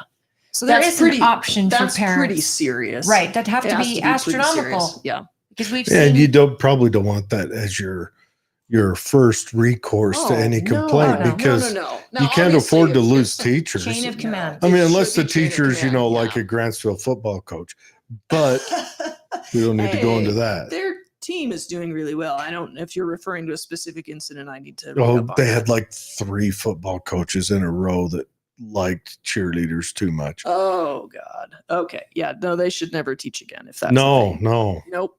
Nope. no, they should. Teenage girls though can be very persuasive. They can be under the I would school, and never I'd want be to fine be with a it. man All right. teaching No. Like teenage girls. They're teenagers, which Yep. makes them gross. Yeah. Like we love them and we want them to learn, but Yep. they need to shower and do all the things and just ew, gross. Like you should never be in a room alone with a student. Like that just should never be a thing. Doors open all the time. Absolutely. Windows, blinds, Because perception is everything. It is. Absolutely. So we've kept you longer than we even planned. Yeah. But I love this so much. We'll give you 10 Okay. more minutes, and then Okay. we're gonna release you back into the world. We should Into the actually let you wild. doing the talking. Yeah, because him but- and I are gonna. I love We it. could talk to you for hours. He is such history buff. I love so social studies. Sure. I love anything to do with anthropology and And human I- culture. Yeah. I, being the chair of the party here in the county, Uh-huh. I love having dialogue with someone who may vote differently than I do. This is great. It makes me feel like, holy cow, we both are on so many of the same issue. Sure. But I think it's a Utah issue. And I may not, I'm saying this globally. Okay. If you find a neighbor you disagree with, the best thing to do is sit down with them Absolutely. and talk to them, Mhm. because you'll find 80% of the time you're going to agree on. We agree on a things that lot more matter. than we disagree. The media focuses on the things that gets clicks, Right. and the Mhm. things that gets people, worked The up. eyeballs. They like to put Yeah. labels on people. Mhm. And then when we start labeling ourselves, we Or labeling other exclusive- people. Right. We exclude ourselves and from being around amazing people. We really do. Um, And that's the danger with letting other people define us. amen. Absolutely. That's why I don't buy into partisan labels. I don't buy into labels at all. I want to get to know people as people and let them speak for themselves and represent themselves, and not just accept somebody else's narrative, because oftentimes it's incomplete or incorrect. And Right. that could be for a lot of reasons. Right. That it just is, it's a thing. If you haven't ever watched the TED Talk, The Danger of a Single Story, incredibly powerful. Yeah. Incredibly powerful. So I'd recommend that to you guys and to, Is and to your that- viewers. I think I've seen it where they discuss the story, but they discuss it from different aspects of. So it's actually an author. Perception? It's a woman from Nigeria who grew up in a middle-class home with professors as parents, came to the US. So she talks about her own experiences and how people perceived her and how funny some of the things were. I'll just give you one example. Her college roommate assumed that she didn't know how to use a stove. It's like, of course I know how to use a stove. And then her Probably couldn't find Nigeria on a map either. Right, exactly. Her college roommate asked to listen to her tribal music, and she handed her a tape of Mariah Carey. And she's like, "Why do you have this perception of me?" But as she continued her education and kind to understand American culture, like we're very I'll use the word. We tend to be very ethnocentric. Like we focus on our issues and our world, and we oftentimes don't consider how other people live and how other people think, because we just don't. Well, It doesn't even we're occur to us. Almost, And then we're insular within our we're own very- communities here too. we're very cocky that we're Americans. Sure. And in Germany, and I'm driving down the street in Germany, you'll hear American music coming out of Yep. the things you're watching, American movies, everything is American brands. And you're like, oh, okay. But American yet they culture can speak, has become global. they can speak 3 English languages and we can speak one. And they understand all of Europe, and we could barely get through the 50 states on a map. Right. Let alone find France or Afghanistan or Iraq on a map. Like we struggle with really understanding the rest of the world. So that's a really great video clip. It's like 20 minutes. And to be fair though, I would love, okay, one, Europe is half the size of the United States. But their to be fair. population. Oh, sure. Their population is dying quicker than ours too. Okay, that's fair too. All right. And Europe is also, they're from a time when you had city states. So one city state spoke one language and another one spoke another. Sure. And then the Habsburgs came and did their inbredness conquering on oh my one gosh, the Habsburg and made jaw. you learn something else. Yeah. Just because you drag your chin on the floor doesn't mean you need to conquer all of So Europe. what you're saying is It's most true. American kids will never leave So- America or need to. And they will travel further than European kids and never leave the U.S. That's a good point. But we live in a global society But with sure. the internet Now- and then also, Tell global me how. trade, like your stuff at the store, it mostly wasn't made here. Now- Absolutely. And So that's we- a problem, it- in my opinion. Now, you think we are ethnocentric? Study into China a little bit, how they Oh are. my gosh, China is by doing design. all kind. Yeah, And they are. basically have the national like Russification happened under the Soviet Union and under the empire. The emperor is in Russia too. Like they basically tried to wipe out other civilizations. Yes. Which is, in my opinion, dangerous because you lose other ways of thinking and ideas. Oh, 100%. We are you mentioned algebra earlier, Mhm. and the great ancient empires. We wouldn't have algebra today if those other groups of people who saw the world differently hadn't preserved it. Look at the buildings in Germany compared to buildings in the United States. You see buildings in Germany that have been there 1,000 years. The architecture is so beautiful. I noticed this in Milwaukee when I was there for the convention. I'm looking at these buildings and this guy tells me, they were built by German ancestors. They brought their ancestors here 100 years ago. And I can tell because it was like masterful. And yet it's an apartment complex. Right. There was beauty and depth in the artistic folk. And yet China probably doesn't see the importance of their artists like they do their mathematicians, their scientists. And so losing some of those, and by the way, their birth rate has dropped to a point they are already like the they're in demographic trouble. time bomb is already starting to Well, explode. the on one-child that, policy. yeah. Even though they Yeah. officially ended it and said you could have two, like people aren't having two. Well, no, they because- grew up as single kids. well, They it's don't know not how just to handle that. two. Yeah, when it's nuts. it's not just that when you have a one-child policy, you're going to upend the natural demographics between Yeah. males Male and and female. females. Absolutely, and that's a huge problem there too. So with even like sex selective abortion was very much a thing in Yeah. China. It was very big, very big. I think it probably still is. I mean, they're allowing, at least in Canada, I know they're doing this too, where old people are killing themselves. Euthanasia. Yeah. They're making it an option, euthanasia, for the elderly, and for even as young as 16 Ugh. for mental illness or terminal.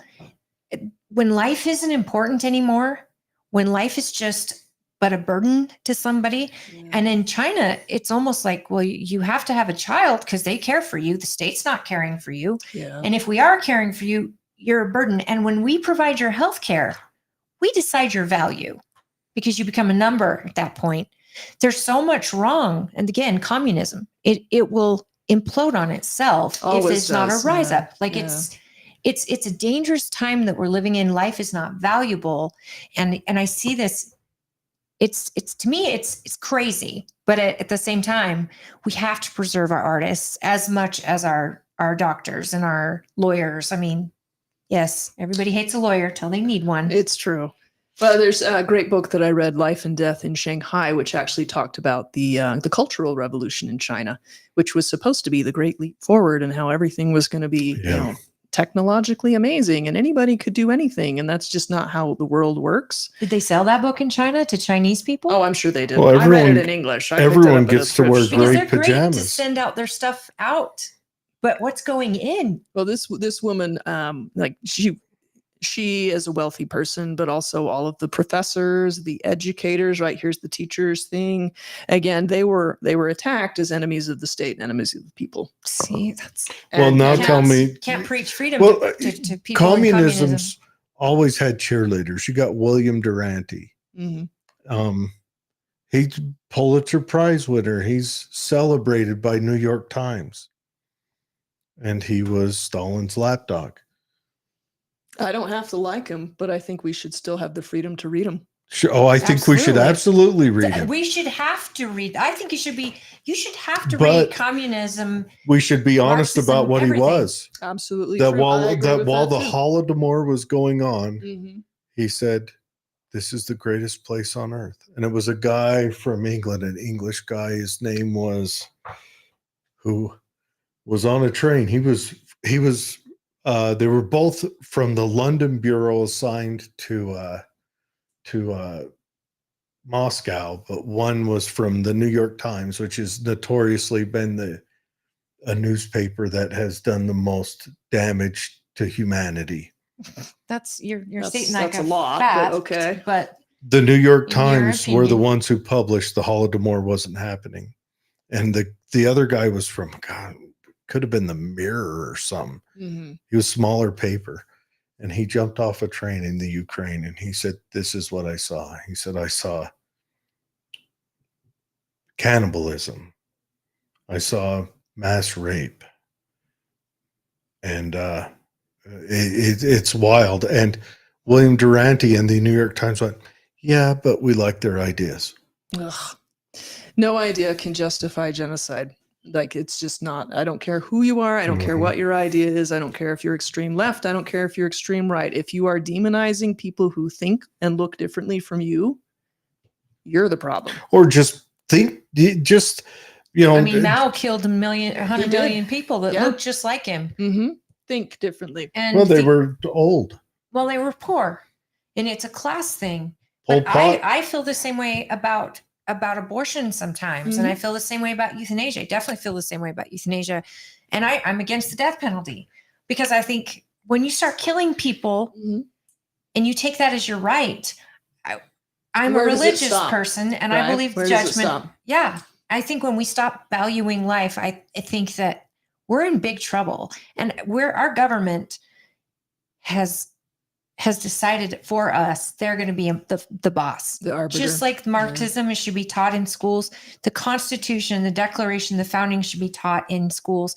Good. Kids need to know how an experiment like America started, why it started, and then the evils that have haunted other nations that have just totally brought them that to their knees. Have haunted us as well, right? You look Absolutely. at like the Tuskegee, the syphilis experiment, and all of that. Like, there's Horrible. been horrible. Never mind slavery. Like, we do have to talk about these things, but there's, again, age appropriate, and then also like the way to handle it so students can grapple with an issue that this is a settled issue. Like, this is wrong. But what were the opinions and the arguments people made at the time? Like, we can explore that to see how Well- people think, because people think the same way now with Also- complicated issues. Explore why it ended. Yes, absolutely. Because we learned to make explosion in expandable boxes. That's why slavery ended. I have to tell you, when my son was learning about World War II, Mhm.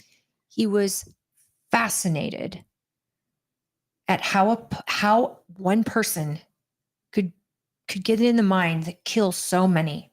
It wasn't that he thought Hitler was cool by any means, but he was told later to write a paper about somebody that did something big in the 20th century, Sure. and he Tons of chose options. Adolf Hitler. Okay.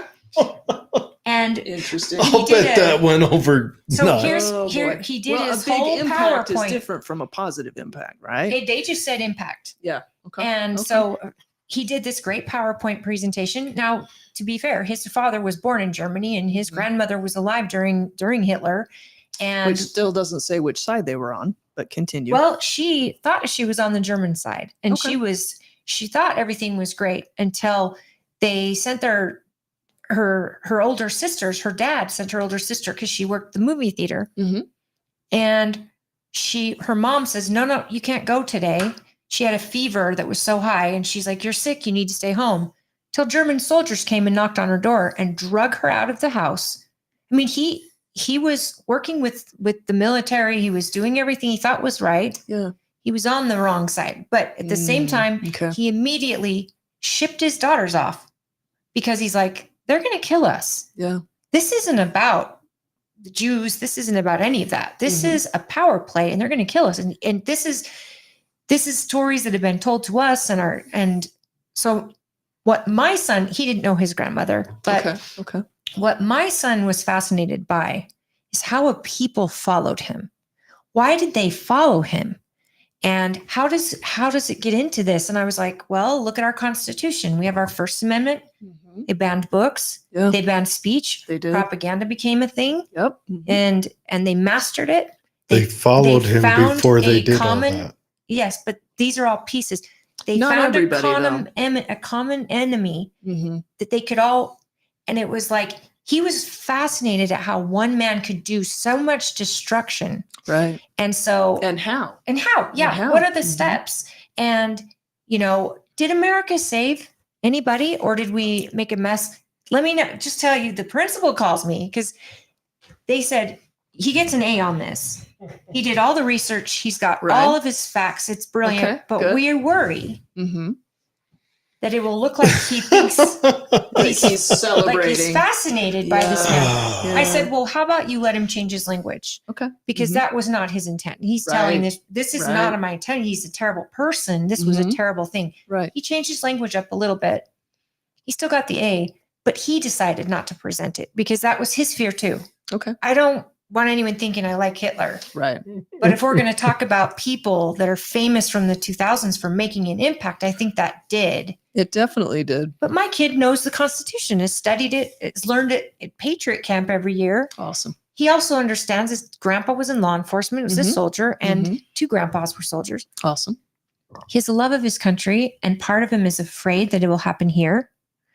And that's why, we've always tried to say, don't label people. Good. Because it's too easy to hate a label. It is. It's hard to hate someone when you're looking in their eyes.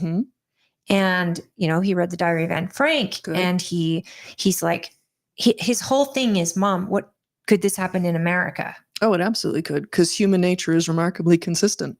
And because of consistent and because of patterns, I say, they want to take your guns. That should be a red flag. Yeah. You should be able to protect yourself. God gave us these rights, not government. If they want to shut you up, there's the hate speech. That's what the First Amendment was designed for. It wasn't for people talking nice. It's true, but you still have to identify where to draw the line, right? If you you're yell not free fire in a theater and there's no fire and people die because they trample each other, like 100% who is legal according responsible to for the that? Supreme Court. The Supreme Court, but you're not. The you're not Supreme free of Court that got consequence. knocked down. You know why that law came in? Why did that law come in? It was by what was that Justice? Okay, was it the Rosenberg, the couple, the old couple during Ethel World and War One? Julius Rosenberg with that's World War. That's No, after World War One. Oh, that's a different. The group two they were trying to tell people, don't sign up for this war. It's a bad war. They got tried and convicted of treason. Okay. And the Supreme Court Justice, God, he was a famous one of the most famous.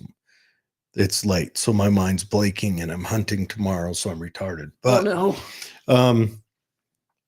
but they that was what he said there, and the Supreme Court I want to say in the 60s came out and said, no, that's BS, 100% legal. Good. Now there may be a civil issue where you could sue for death or something, but Absolutely. I think the whole thing is you see it in very small patterns, and as kids, they should be aware that your freedom isn't given and expected.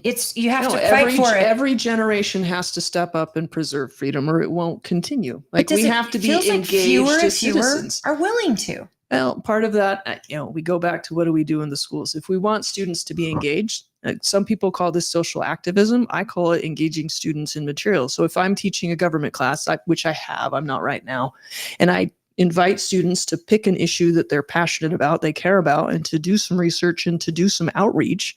Like, am I being an activist or am I teaching students how to be engaged in the process? I've told my students they need to do That's a this, and I don't republic. care. I don't That's care how what you it get is. I things don't done. care if it's complaining about the potholes in your street or complaining about a social issue that you care about. And I don't care what the social issue is. But you got to figure out who is the person that has influence over that policy, Right. and you have to communicate with them. That's basic civics right there. Well, it You're is. teaching kids how to be their own, to govern themselves. But some people would say that I'm teaching students to be social justice warriors or activists, and I don't see it that way. So that's where, we have to have conversations about what's really going on and why and what is the intent. Like, if we want students to be engaged, then we have to give them opportunities to engage. You mentioned that there's a lot of liberals in the education system. Okay, there's a lot of conservatives in law enforcement. There is. And that it's just a fact. I don't think it's a good thing or a You know what bad the thing. wildest- It's just a thing. and the- in military as well. Well, there's Well, no, personality types that wildest- gravitate to certain like career fields. That's The just wildest it's just a thing. split, the wildest split, and this has been studied, Sure.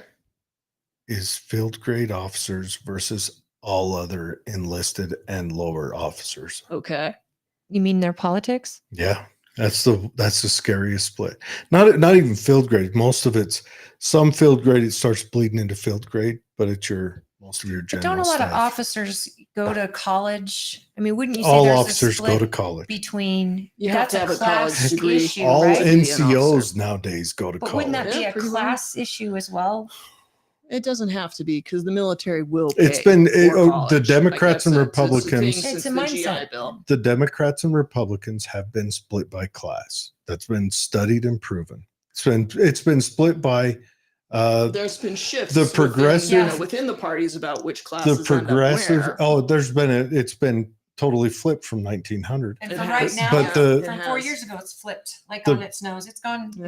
totally The weird. progressive design that Woodrow Wilson called for is what we are living in now, where we have a bureaucratic administrative state. And he called for this. He begged for it. Colonel House. It's bureaucrats that don't Begged and leave asked during for it. elections. They keep their jobs regardless who the president is, and they're the ones running the But country. that's what he thought would make for lack of a better term, the utopia. I Mm. mean, Colonel House wrote the fantasy, the administrator, how perfect it'd be and everything else. And so we've achieved that. And it's funny how I think political parties move, they find a niche, they grab it, and then Sure. they move along with it. And then they try and Like reach the- out and grab like market They share. or from when the they other. Yeah, when they it's find thing, a it's loss. thing. The Mhm. Democrats found a loss during the Civil War. Absolutely, Right? as they should have. Yes.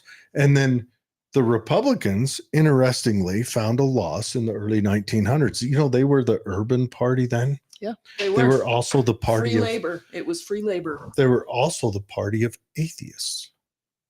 The Republicans was the atheist party in the early 1900s. Also the party of college graduates back then. Okay. And it's these, but a niche is found, and not Yeah. exactly know where that niche is or what Mhm. caused it, That's why we shouldn't have two parties. And We don't saying have that, two parties, Well, but because we have a forever. winner-take-all system, Yeah. it's basically a two-party system. Although there are other parties. I've been But I think a saying third that party for- could rise up. But George Washington told us we that. shouldn't have He hated the idea of any parties. party. We should vote for people And of George character who are Washington- best qualified for the jobs. George Washington should have nipped it in the bud when they were formed while he was the old man, He tried. because it was. he tried. Yeah, it was contentious on the floor. I And then- didn't see and him Jefferson. leave a shoe Mhm. in Hamilton's backside once. That's fair. He didn't have to. He controlled Hamilton. No, he didn't. Hamilton ran. Hamilton was his own. Hamilton was a political beast. Right. He was almost unstoppable. And I think I don't George know, William Burr Washington, has a different word on that. Well, Okay, his so affair a destroyed his 38 political caliber future, bullet but does he's- stop yeah, a lot. it's true. I think I think we could talk for hours. Yes, we could. I would like to Can have we- you back on after. I like talking this stuff. Sure. Politics stinks, and I got roped into this stupid job. You know you love it. No, Well, do I you like. love it? Are you loving it? Because this is pretty amazing. I mean, I bet you have. Have you had opportunities to sit down with all types? Oh, absolutely. Are you So knocking on doors? I Are you- am. I am. So my family, I grew up in a military family that's LDS, very conservative, but we lived all over the world. Right. Yeah. So I saw a lot of different things. I speak conservative fluently because of that upbringing, but also my military world, it's very conservative. And I appreciate the perspective. But as a teacher and working with diverse population and seeing different lived experiences, I've recognized that my life is different. They have different needs and concerns, and those are valid. And I'm always happy to help. The reason I ended up a Democrat, I've always gone to both parties' events, caucus nights, everything when they're different nights. But because in Utah, the Republican Party is closed, I was never allowed to speak or participate. And I didn't want to affiliate because I didn't want to be pigeonholed. The Democratic Party affiliate was either. open and they didn't care. And there weren't very many. And they said, well, will you help? And I was said, well, I'm not a Democrat. And they're like, it's okay. Will you help? So I said, yeah, I'll help. I'll help the Veterans Caucus. I'll help. I'm happy to help. And then when they asked me to run, I'm like, all right, well, I'll affiliate, but you don't tell me what to do. And that's been a very, very happy arrangement. So I am me. I'm very moderate. And I think that there's a lot of things that we can learn from people with different perspectives. So I have a ton of friends and a ton of family that's Republican. And I have a ton of friends who are Democrats. And I appreciate everybody's insight and perspective. And I think we're all better off when we're open to those conversations. Well, and you can hyper focus on the issue and don't have to look at it from a partisan perspective. You're looking Right. at it from This is the issue. what is my job and this what am is I allowed to like- do? Yeah, and how do I empower others to do theirs? absolutely. Which is That's like leadership a lieutenant 101. colonel's job. Yeah. Right. So on that, I mean, like with a lot of this, I don't tell candidates what to do on our level. Good. And the hard part too sometimes is a lot of our voters get mad at us because we don't have that kind of The litmus test, control. if you will. I think it's donors and that really taint politicians, lobbyists. especially at the national level where it takes so much. Oh, money. just- Oh, yeah. Obscene. Forget It's about it. obscene. Look, I've lost faith in even Congress and National Senate. I do vote local. I am Local has the most direct impact on our lives. yes, and it's the guy that I can talk to in person if I Right. want to. Yeah, we run into Um, them in stores and Good. I'm a self-avowed anarchist. Okay. But Well, I You have a hope you won't caveat burn to that. everything down. I'm not red anarchy. I'm gold anarchy. Okay. Okay. We can work with that. Yes, no, I'm a free market anarchist. Okay. I think the government turns gold into poo. I'm still waiting. Someone yeah, they get their throw a hands in success stuff. at me. Name me a government success when they sought out to fix something and did it.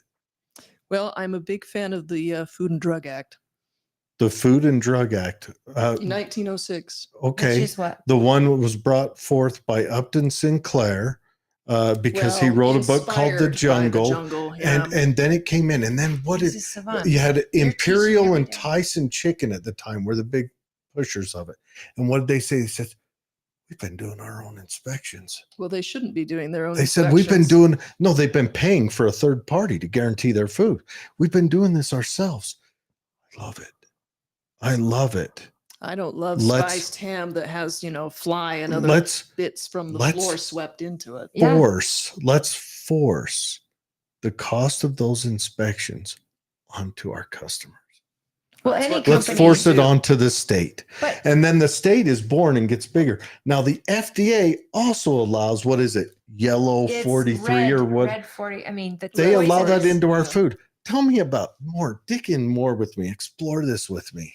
So I'm not Settle saying down. that any agency is perfect, but I'm glad that there are I'll at tell you least one thing. standards for Let me lay food this out. safety. Let me lay Food this out. safety. Let me Like, lay this out. Here's Buyer the beware doesn't here's the- work for everything. here's the It just doesn't. anarchist argument Uh-huh. is that if a third party inspector failed that third party inspector needs to go to trade school for a different job.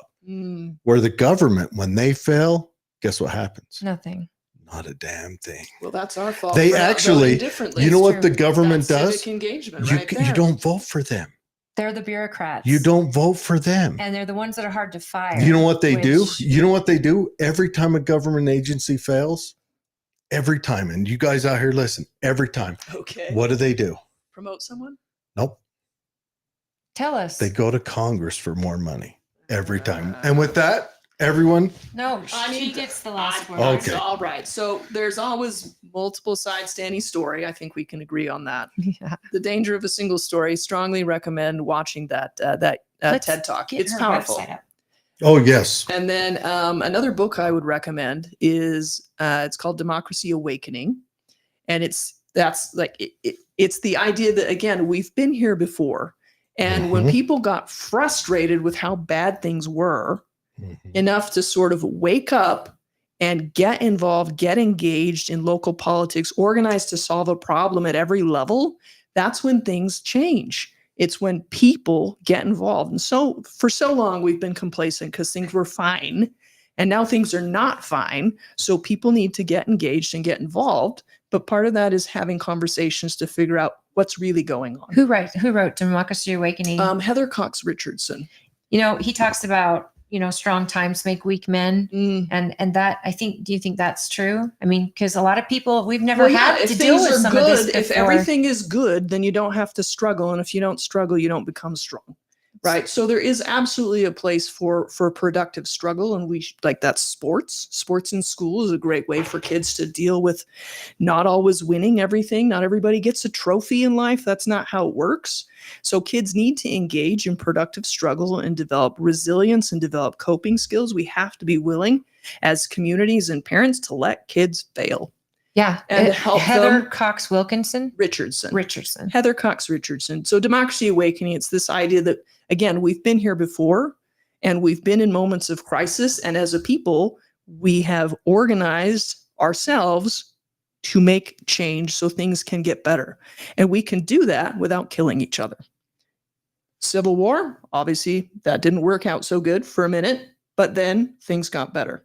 I don't think we need a civil war. I think we need to talk to each other to really understand the issues from different perspectives, because we agree on more than we disagree. And once we understand where people are coming from, then we can work together to address the real issue. Especially with the life we have now. We can reach out Absolutely. with the internet. We can talk to people in Virginia, people in we could unite as 50 states Sure. as a people Yeah. and come, be motivated. But how do we get out of this? How do we get out of this rut of tribalism? Because right now it's life or death for a lot of people. It's the And- intentional willingness to have a conversation with someone who thinks differently. Yeah. I'm not afraid to talk to people. I mean, I go out to these communities and some of my friends, Democrats, are like, aren't you worried you're going to get shot? Like, no, I'm not worried about that. People are people and they have concerns and they should be heard. And I'm not afraid of people. There's no reason to be, but it's like when we have those narratives that we allow people to define the other, that we get scared and then we get defensive. And then maybe we make decisions that if we knew them, we wouldn't. So I'm here to engage in the conversation and to help people talk to people. Right. That's what we need to do. And you're to a move conduit forward. for between maybe another side, another point of view being the high school kid, the girl who maybe wants to be a doctor and she's doing a 4.0 and what does she have Yeah, to do That's to great. the kid who We're going to do barely getting Sterling by. Scholar interviews in a couple of weeks. I'm excited. It's always good to talk to those kids that It's have nice. those aspirations. it's nice, in my opinion, to have teachers on the school board. I think it's important that you have people who are teachers. I think it's important to have people who are parents. Absolutely. And I don't mind the party differential on the school board if it means that we're getting the content talked about Sure. and discovered That's great. and we get good policy out of it. Absolutely. Your If- website Yeah. is at votefordeborah.com. The number 4. The Number number four. four, Yeah. yeah. Sorry. and it's Gatrell. Yep. Gatrell. You got it. My last name's Raybani. Well, no one can say it. We've so- got a Gotcha. family name out here, Luttrell, spelled Okay. exactly the same with an L. Mhm. And Well, we also but- had, yeah. so Famous that's going to BYU throw us coach off. was a Luttrell, wasn't he? I know there was a Liddell. Edwards. See? Yeah, Lavelle. That's Terrible. okay. All good. It's Um, before my time. But So I want to. You're, I want to explore the Civil War right now. I would know, be- but we need to talk about the It's- district and the It's cities. almost Oh 9:30. yeah, that's true. I got to like. So you're covering West. So she's out. She's also would be representing Wendover, Magna, West Valley. Yeah, so the District 10 starts at 56 West in West Valley in Salt Lake County, and it includes all of Tooele County, so all the way out to Wendover. So which you'd is why I have was out there Magna. today. Magna, little sliver of West Valley, Magna, Tooele, Stansbury, Grantsbury, Wendover, everything in between there that's rural, and then it Grantsville. also, Would you get Dugway? yep, Dugway too. Oh boy, Absolutely. So you're running against. that's the jewel. Again, you're running. The Republican is Is Matt Hymas. Matt Hymas. Yeah. And then the district also swings into Utah County. So Eagle Mountain, Cedar Fort, Ooh. Fairfield, and about half of Saratoga Springs. Okay. So 130,000 voters on the That's records. I'm a sure a lot. lot more people are gonna register to vote because people are moving in like crazy. The growth is explosive out here in Tooele and also the west side of Utah County. So I hope that people will take a good look at both of us as candidates and decide who's going to do the better job and not use partisan labels as a shortcut, because that's where we get into trouble.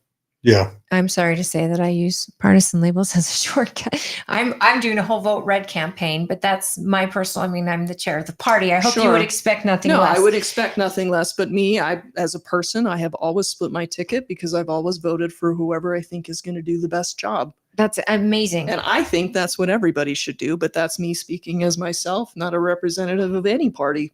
Again, for this office especially, Yeah. I say this and the sheriff's office. You don't want people assuming the party, of the people who are educating your party kids preference is going and to be arresting you or whatever, Mhm. or protecting you. But you need a conversation with the candidate because you need to understand are they fiscally responsible? Absolutely. Because we've got new schools going up here, middle Yeah. school and a high school, Yeah. and they're already going to be full. They So are. what are we doing? Why are we doing the same? Why are we continuing to build schools that are already full? Why are we giving these beautiful atriums when kids just need bigger classrooms, apparently, and teachers maybe need more resources? Why aren't we doing an online program like we did during COVID with the retired teachers who want to focus on kids that maybe want to Well, there's some online charter schools that do a good job, but I think we proved in 2020 that online schools, for most kids and most It's not teachers, gonna work. it's terrible. And I agree. But I'm wondering if we're learning. Are we learning from anything? I think we're learning a lot. Like one thing that's good that came out of COVID that we're not ever giving up is the ability to do Zoom meetings. It's amazing. People can be involved that don't necessarily have easy access because of distance and time, especially in rural areas. Like we can include people and engage them in ways that we never could before. Well, yeah, companies are actually just now asking people to come into work after all those I years. looked at the headquarters of Zoom a few months back, forced their employees to go come back to the office. Yeah. And Oh, yet there should be still like some flexible options I- in certain cases, like I working loved- moms. Like there's I would times love and it. places. There's times. And I love the places Zoom for idea, everything. especially like if you guys have to have a meeting, you could have it wherever you are. You could. We Right. do. We yeah. do. Like the singleton teachers, if you're the only teacher who teaches a subject at your school and you want to collaborate with other teachers, you can, and we do have Zoom meetings as part of our professional learning community time That's- with other teachers. Like Yeah, it's you a even do positive thing. convention type meetings That's with really cool. teachers. I know. Yeah. Via Zoom. So on that, on that, I'm wondering though, is it school boards that decide or is it districts that decide? They're the ones who take out loans for new schools. Is that right? School The districts. local yeah. school districts. And they're the ones that get our 75% tax out of our property tax, right? Did it go to our local district or does it go to the state? So local property tax goes to your local district. It doesn't go to the state. Now there's a couple of things the legislature has put in place to help property poor districts get some differential. And that's one of the reasons why there's minimum oh gosh, what's the word? It's late. I'm starting to lose things myself. Yeah. There's a minimum certified tax rate, a minimum tax rate that districts are required to have in order to get certain matching funds from the state. And that's so that property poor districts, rural areas can get a little bit more help from the state. But generally speaking, as the rule, local property tax goes to your local districts. So the school property tax on your property tax bill, that goes to your local school district. There's also a separate line for your local charters. Yeah. It passes through the district, but it's just a pass through. The district doesn't touch it. It just has to go through someone to get to the charters. It doesn't go through the state. Well, and I'm a huge fan of charters, but I've They have a only place. had one They have a place. experience with one that I think is run very, very well. Mhm. I also was a product of high school in West Valley City, so There I you think go. I did She's a okay. good knife fighter. And we had a drive-by shooting when I was in high school. I was there that day And- as well. Oh, geez. and no one died, thank goodness. Oh, good. But and my father was also in law enforcement right in that city. Right. And so, I mean, it's my experience. They called it the ghetto school, but we played Kearns. I mean, we saw there was a difference. And then I'll tell you what I tell my students. There is no real ghetto in Utah. we don't know what No, ghetto is. There really that is isn't. true. That is very Actually, true. Your cousin worked as the resource officer for Hunter High School. Yes. So what I'm getting into is we've built these schools on bond and they're already full and yet they're ginormous, but there's a lot of extras, part of them making them beautiful, making them this and that. And it's like, why don't we do them different? Let's do them where education's the focus. I understand we need sports. I totally believe in sports. I believe there should be girls sports and boys sports, and Sure. they should be a community event. Mhm. People should pay to go into those games. Students should get in free. But I understand why we need big stadiums. Texas has stadiums. Oh my gosh. Their property taxes are crazy. They also have much smaller districts. Oh a lot yeah, of them are independent school districts for each city. that's amazing. And Texas has been known to shave administrations to shave money. They Just don't. throwing it out there. They don't spare out on their football programs. That's They've for sure. they've been That's known to true. say, we don't need a superintendent. We'll have a council of principals. They did have a superintendent that was making like $400,000 a year, and that set off some red flags big time. Again, I think that as a nation, do we need a board of education, a federal board of education, or should we just have Utah Board of Education? I'm curious what your thoughts are on that. So we don't have a federal board of education. I assume you're referring to the Department of Yes. Education. So Department of Education, mostly they are administering federal programs. So like special education law and funding, that comes through that department. But we can do that in Utah. Well, so the federal law is implemented by a federal agency to then connect to the states, right?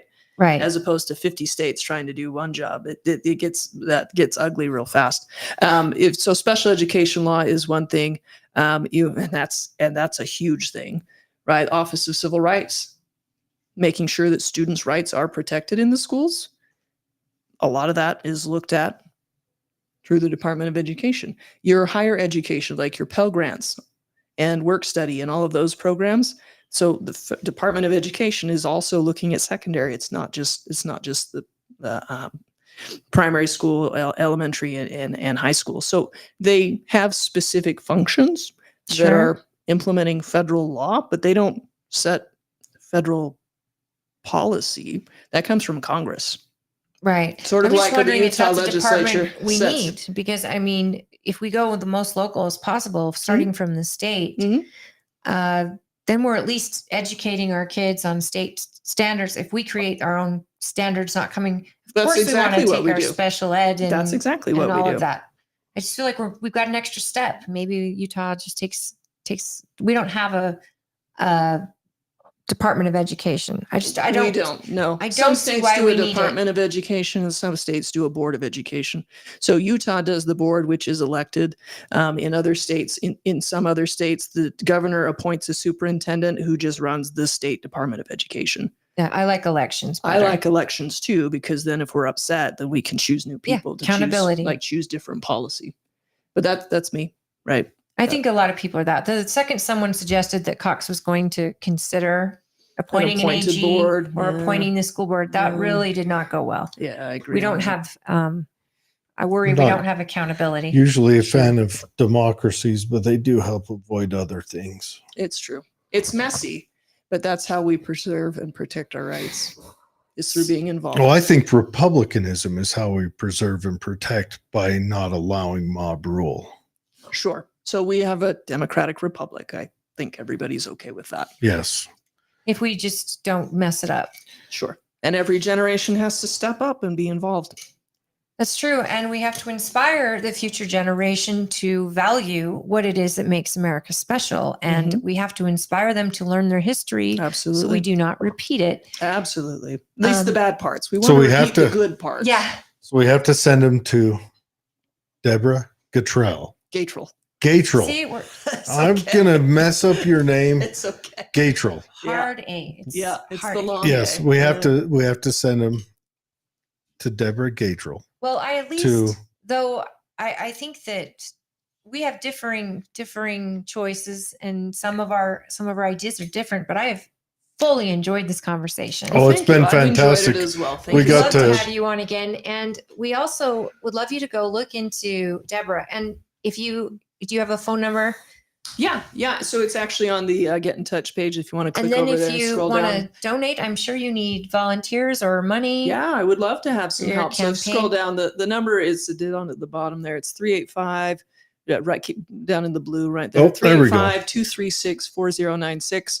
Happy to take anybody's call. I am a busy woman, but I will get back to people. Do you live where? I live in West Valley, Okay, you live in West Valley. but I'm making a point of visiting every community that I'll be She representing lives because in the hood. I guess there's no hood in Utah. But yeah, I think it's really important for me to be out in the communities and get to know the people, get to know the schools. I've been to a football game for every school except Wendover, but I've been to Wendover today.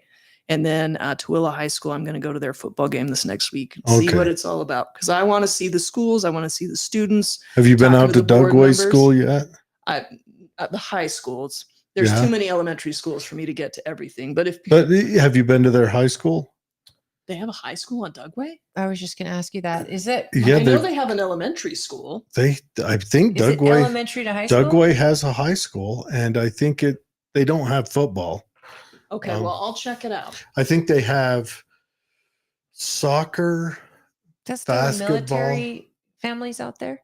No, Yes, it is a military base. It's a 3 or federal 4, but installation, which it's mostly a civilian base. Yeah. But yeah, Dugway is probably your smoothest running high school in your whole district. Well, growing up in a military family, we had a lot fewer discipline issues. Well, it's not just that, but have you been on Dugway? Oh yeah, I've been there. That's Both what from the air and that's from the ground. that's what community looks like. Did you take a helicopter here today? Today Yeah. here? No. To I Wendover. cannot mix military If I and had a politics. helicopter, I would take it to Wendover, park it in the back, put some brush over it, and then go in and be like, There's "Hey, an everybody, airport you what a can park drive." it at. We've done annual training out at Wendover Airfield a couple of times. So being out there today brought back some PTSD memories because we stayed in the World War II barracks. They're Ooh. pretty old. Yes, and the But, Black you know, Widows are abundant. We cleaned them out. We got rid of the hantavirus I had- mount droppings and everything too. But like we're soldiers, we can rough it and it's not that bad because we, cleaned up the swamp coolers too. Like it was fine. It was fine. We're But still in America, right? absolutely. And You know- I've been other places that are a little scarier. I don't know why, but this whole thing with getting into helicopters, found myself on a marketplace looking, what does a helicopter cost? And Oh my you can get one gosh. from the 80s for 400,000. I'm thinking, and then you have to hire a pilot and you've got to have a place to park it. Like Never I was mind the so- insurance. and the fact that you're a pilot of a chopper and I meet you today. It's just so funny because I just You were talked about just this looking that yesterday. up. Oh, that's funny. I'm thinking, Yeah. gosh, 2 million, 3 million, you can get a pretty nice bird. Yeah, I'm when I'm done with the army, I'll be done flying. Really? Just not even for fun? To rent a Bell Jet Ranger last Yeah. time I looked it up over a decade ago was at least $500 an hour, and I'd have to do that with the check pilot to make sure that I was safe to fly Yeah. before I could Oh. even go do anything. The That's saddest- very very expensive hobby. The saddest Yeah. part about it is, well, here's a thing that always threw me off is they seem to throw the Army seemed like they would let warrant officers in a helicopter before they'd let them in fixed wing. But the helicopter, from everything I've heard, is so much harder to learn, so much harder to do. Where fixed wing is, yeah. Place If you you're talk to landing somebody in. who flies both, the helicopter is far more demanding. yeah, they say you're balancing a ball on another ball. That would be, yeah. That's how they Yeah, explain it. my description is you're juggling on a pogo stick on a unicycle. Yeah, because you've got to mind your torque, And my father said up and down, and Both everything. hands, both feet, all at the same time. fingers, switches, knobs, talking on the radio. on the and during Where I've- Vietnam, what was the chopper flown in That's to the rescue? UH-1. Yeah, 'Cause I know UH-1 Iroquois. My dad Huey, said those yeah. guys were masters Oh, at absolutely. getting Oh, yeah. in, getting Mhm. down, Hey. getting out, and they saved his Don't life. doubt these Black Hawk pilots. Mhm. They are, yes. We're Hey, professionals. Helicopter Unless pilots it are. was it a Black Hawk that we decided that did a dusting on the Oh, a Black site- Hawk did do a dusting on the site. one of the prep sites for helping Appalachia or North Carolina. It was or in something. North Carolina, and North Somebody in a Carolina Black Hawk guardsman just dusted hovered over the flew everything rescue shelter. Now, whether he did it maliciously, there are bad guys in every group. That's I the was just thing. curious though. He has been is it- grounded, though. The crew has been grounded for it. It wouldn't be Is a the reports coming private out? owner of a Black Hawk. It would be someone in the There military. are private There owners are of Black private Hawks. owners of the S-70 Sikorsky helicopter, which Mhm. is the civilian version of the Black Hawk. That Well, we does did leave a exist. lot of firepower over there in Afghanistan. Were there any Black But- Hawks left? There were. But no, I just want to say, being a helicopter pilot is impressive. Well, thank you. It really Stressful, probably. is. It's a lot of fun. Yeah. It is work. I mean, I- I would think and it'd be It's fun. work, but it's fun. When you I love retire it. from the Army, I'm hoping maybe you can find a part-time job giving tours so that you keep those skills up. You know, Like tours to Wendover from Utah or from Tooele that, County. or because it's maybe such a long drive. maybe tours just to go up and look at the ski slopes. I don't know, just to keep those skills up, because that is a lot of energy that's been poured into you to make you proficient at that. Oh, the Army's got their money worth out of me for sure. Oh, I'm sure they have, If you find but joy energy in it, also on your side. Sure. and that's if you true. find joy in it, I mean, you could open a business and train. I Could you not? could, but my passion is teaching. Oh, there you go. Flying is fun, and I enjoy flying, but teaching is my passion. How So about that's- teaching high school kids to fly helicopters? Yes, please. Yeah. We're just doing ground Let's- school. let's not fixed do wing, that. And that's So if you're But no. interested in getting to know Mrs. Yes. Gatrell. Gatrell. There you go. Gatrell. What rhymes with Gatrell? Nothing. See, my last name is Ray Luttrell? Bonnie, and it's so. If you're interested in helping, I'm sure she could use volunteers. If you want to sign, reach out to her Yeah, on her absolutely. website. And if you'd like to donate, she's the Democrat running for District 10 at the school board. Mhm. And you've got your key issues, which I think that you're excellent to talk to. So if you're looking to get to the bottom of some things that she believes in, I think get in front of her. And I hope your party is helping you set some things up where you're getting in front of people, because I think you're so good with people getting to know you. You're a very easy person to talk to. Well, thank you. And My campaign is absolutely doing that, and I'm setting up events all throughout the district. In fact, I'll be in Tooele at the Pear on Monday at 7 for a meet and greet that I believe it's the Education Association's putting on. So Matt will be there too, and so will a bunch of local school candidates and other folks. So I'm excited for that. hey, shout out to the Pear. Yeah. That's a Mhm. fun little. Yeah, so 7:00 on place. Monday. If people want to come out and say hi, I'll have signs there. People can pick up too. 7 and p.m. 7 p.m. at the Pear. Monday. Monday. Is They it have an good coffee outdoor there, too. event? I assume that they'll put it out there in the little pavilion or something. That'll be They- nice. Bring yeah. a jacket. No, it's an indoor event center. You'll be fine. No, that's great. You're easy to talk to. Kids in Hunter, parents of Hunter, you're lucky to have a teacher exploring history, of this caliber. Yeah. Well, thank you. That's Thanks amazing. so Yeah. much. I That'd be way appreciate cool. the time. Appreciate your time tonight. I appreciate the conversation. Anytime. Here's the good news. Okay. We were 300 miles out, but you're only 30 miles 30 miles back. back. Stedman's. Yes, I've heard the ad. Yeah. Yeah, I think it's so hilarious. You think you're going to be forever getting home and you'll be surprised. Well, coming from Wendover is a different story, but this, you're probably 35. It's 30 minutes without traffic could be easy.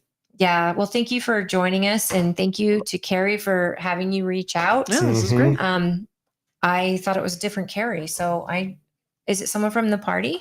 Yeah, Carrie Griffith is the chair of the Democratic Party in Tooele. Okay. Cause I sent a message I told you I sent a message on Facebook Carrie. to invite them to their candidates come out. Yes, and we would like to have So her on thank here. you to talk. for Oh, okay. I thank you can for kick coming. Holly out for a Absolutely. night, and I can chat with them. absolutely. I love a night off on a Friday, but then I feel like I'd be missing. I'm on a board Yeah. called Braver Angels. Oh, I don't know- love Braver Angels. Okay, yeah, we I'm just familiar did a with that. panel regarding our presidential candidates, and Uh-huh. I absolutely loved it. That's great. Hearing from independents, hearing Mhm. from Democrats, Mhm. and then being able to share my own. So if I can ever help with Braver Angels, please let me know. Or if you're offering training that I can get in on, I tried to get on some training earlier that was done at one of the Jewish community centers, but it was for members only, and I couldn't get in. So I love the training that you guys do, I and I would will love share- to participate in that as well. I am just new. Okay. And the person that brought me in is Mhm. Casey Jorgensen, and she's a Utah person. I will absolutely share your contact if you don't mind Yeah, that'd be great. and let her know because Okay. she's looking for people with all different perspectives. Okay. Their Perfect. whole goal is to Engage start in the the conversation. dialogue. Yeah. Yes. Which is what we need. That's And how to absolutely what we argue need. better. Disagree better. Yeah. Pun just- intended. Too soon. All right, you guys. Hey, have, one comment really quick. Oh, yeah. okay. O'Malley, you don't get a risk-free life. We said that one. Yeah, I it's do true. agree with her on the adequate training they offer. Mm-hmm. It not being adequate. I would Yeah. love to believe me. And she said, I would have loved a gardening class, balancing the ecosystem inside your garden class. Mhm. That's so true. Yeah. My Botany kids classes are great. We've My got some at Hunter. Yeah, we call them Green Thumb over at my mhm. kids' school. Cool. And they actually made a school club called the Green Thumbs. I love it. So they're learning ecosystems. Oh, do they get to fall under the FFA? Get the support from that Future organization? farmers. Yeah, that'd be great. I'm not Yeah. sure. I don't but know. Grantsville has a big presence of the I FFA. think Tooele does as well. So So they're usually very well represented at State Fair too. Yeah. It was called our gardening class was called horticulture. Okay. Mhm. so Norma says nepotism helps get an apprenticeship. It shouldn't. But No. Okay. It's the way the world's always It- going to yeah. work. We're If never you know going to get someone that makes everything easier. never going to get away from that. Tell me how Hillary Clinton became senator of New York. She'd never lived there. Okay, soldering. break it down. Simple. I think that says soldering. Soldering simple components. Soldering. Oh, soldering. Oh, soldering. Yeah. Is the L silent? Yes. Yeah. Well, look It's at a me, French Granger High word, School. I'm sure. The Soldering French messed a simple lot of things up, components yeah. would be good for kids in high school. Build a simple radio kit. Mhm. Mhm. I mean, teaching kids how to, I think survival techniques would be an amazing class. Sure. How to build a fire. Self-defense. Why isn't How that part to- of PE? clean Twilla water. Middle School used to have Yeah. a survival class. I like it. I mean, and then you can just go to our local mountains and do an overnight, and Mhm. make your own fire, find your own water, find your own food source. Norma says in North Las Vegas, they have a high school trade school for kids with really good grades across the street for my grandson's high school. I'm sure that's. Don't we? magnet We have a program, yeah. few. I don't know if they're trade schools. We have a robotics school here in Utah. Mhm. We Or have here a in couple the of county. a high school that's focused on robotics. We've got a high school that's held by Real Salt Lake Yeah. Soccer. The So- Sports Academy. So Mhm.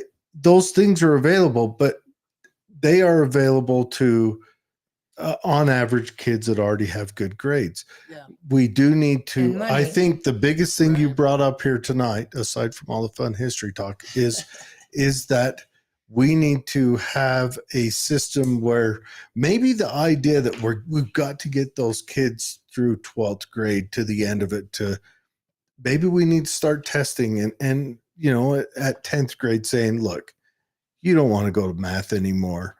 We don't want to try to teach you anymore, but we've got these other opportunities you can explore. Certainly would make yeah. school fun. More The fun. German system, they do high stakes tests in basically junior high, and that determines if they go to a college track school or they go to a trade school Yes. track. And I'm Isn't not that too advocating soon? for that.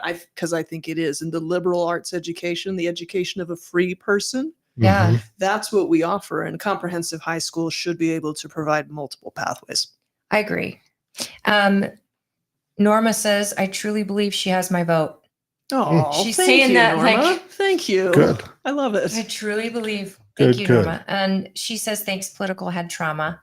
Thank You're you, always Norma. welcome here. I hope Yeah. that, you know, regardless of Yeah, I'd be happy outcome, to come back. you're regardless. Yeah. fascinating. When the and- run's over, let's talk history, Okay. because this ain't always a stupid You're not stupid. election show. Oh, well, it is election year, though. So it just is what it Yes. is. And that's okay. That's why we call Time and it place for everything. political head Yeah. trauma, because it gives him a little head trauma. And Oh, I've been following you guys on social media for a while. I know what you are. Yeah. we're ridiculous sometimes, but we Well, appreciate your you follow. gotta have some fun. And Yeah. we do appreciate your contribution. And I promise we're going to let you go this time. Yep. Okay. And Everyone have a good night. everyone, thank you for tuning in. We went longer. We will see you next Friday at 6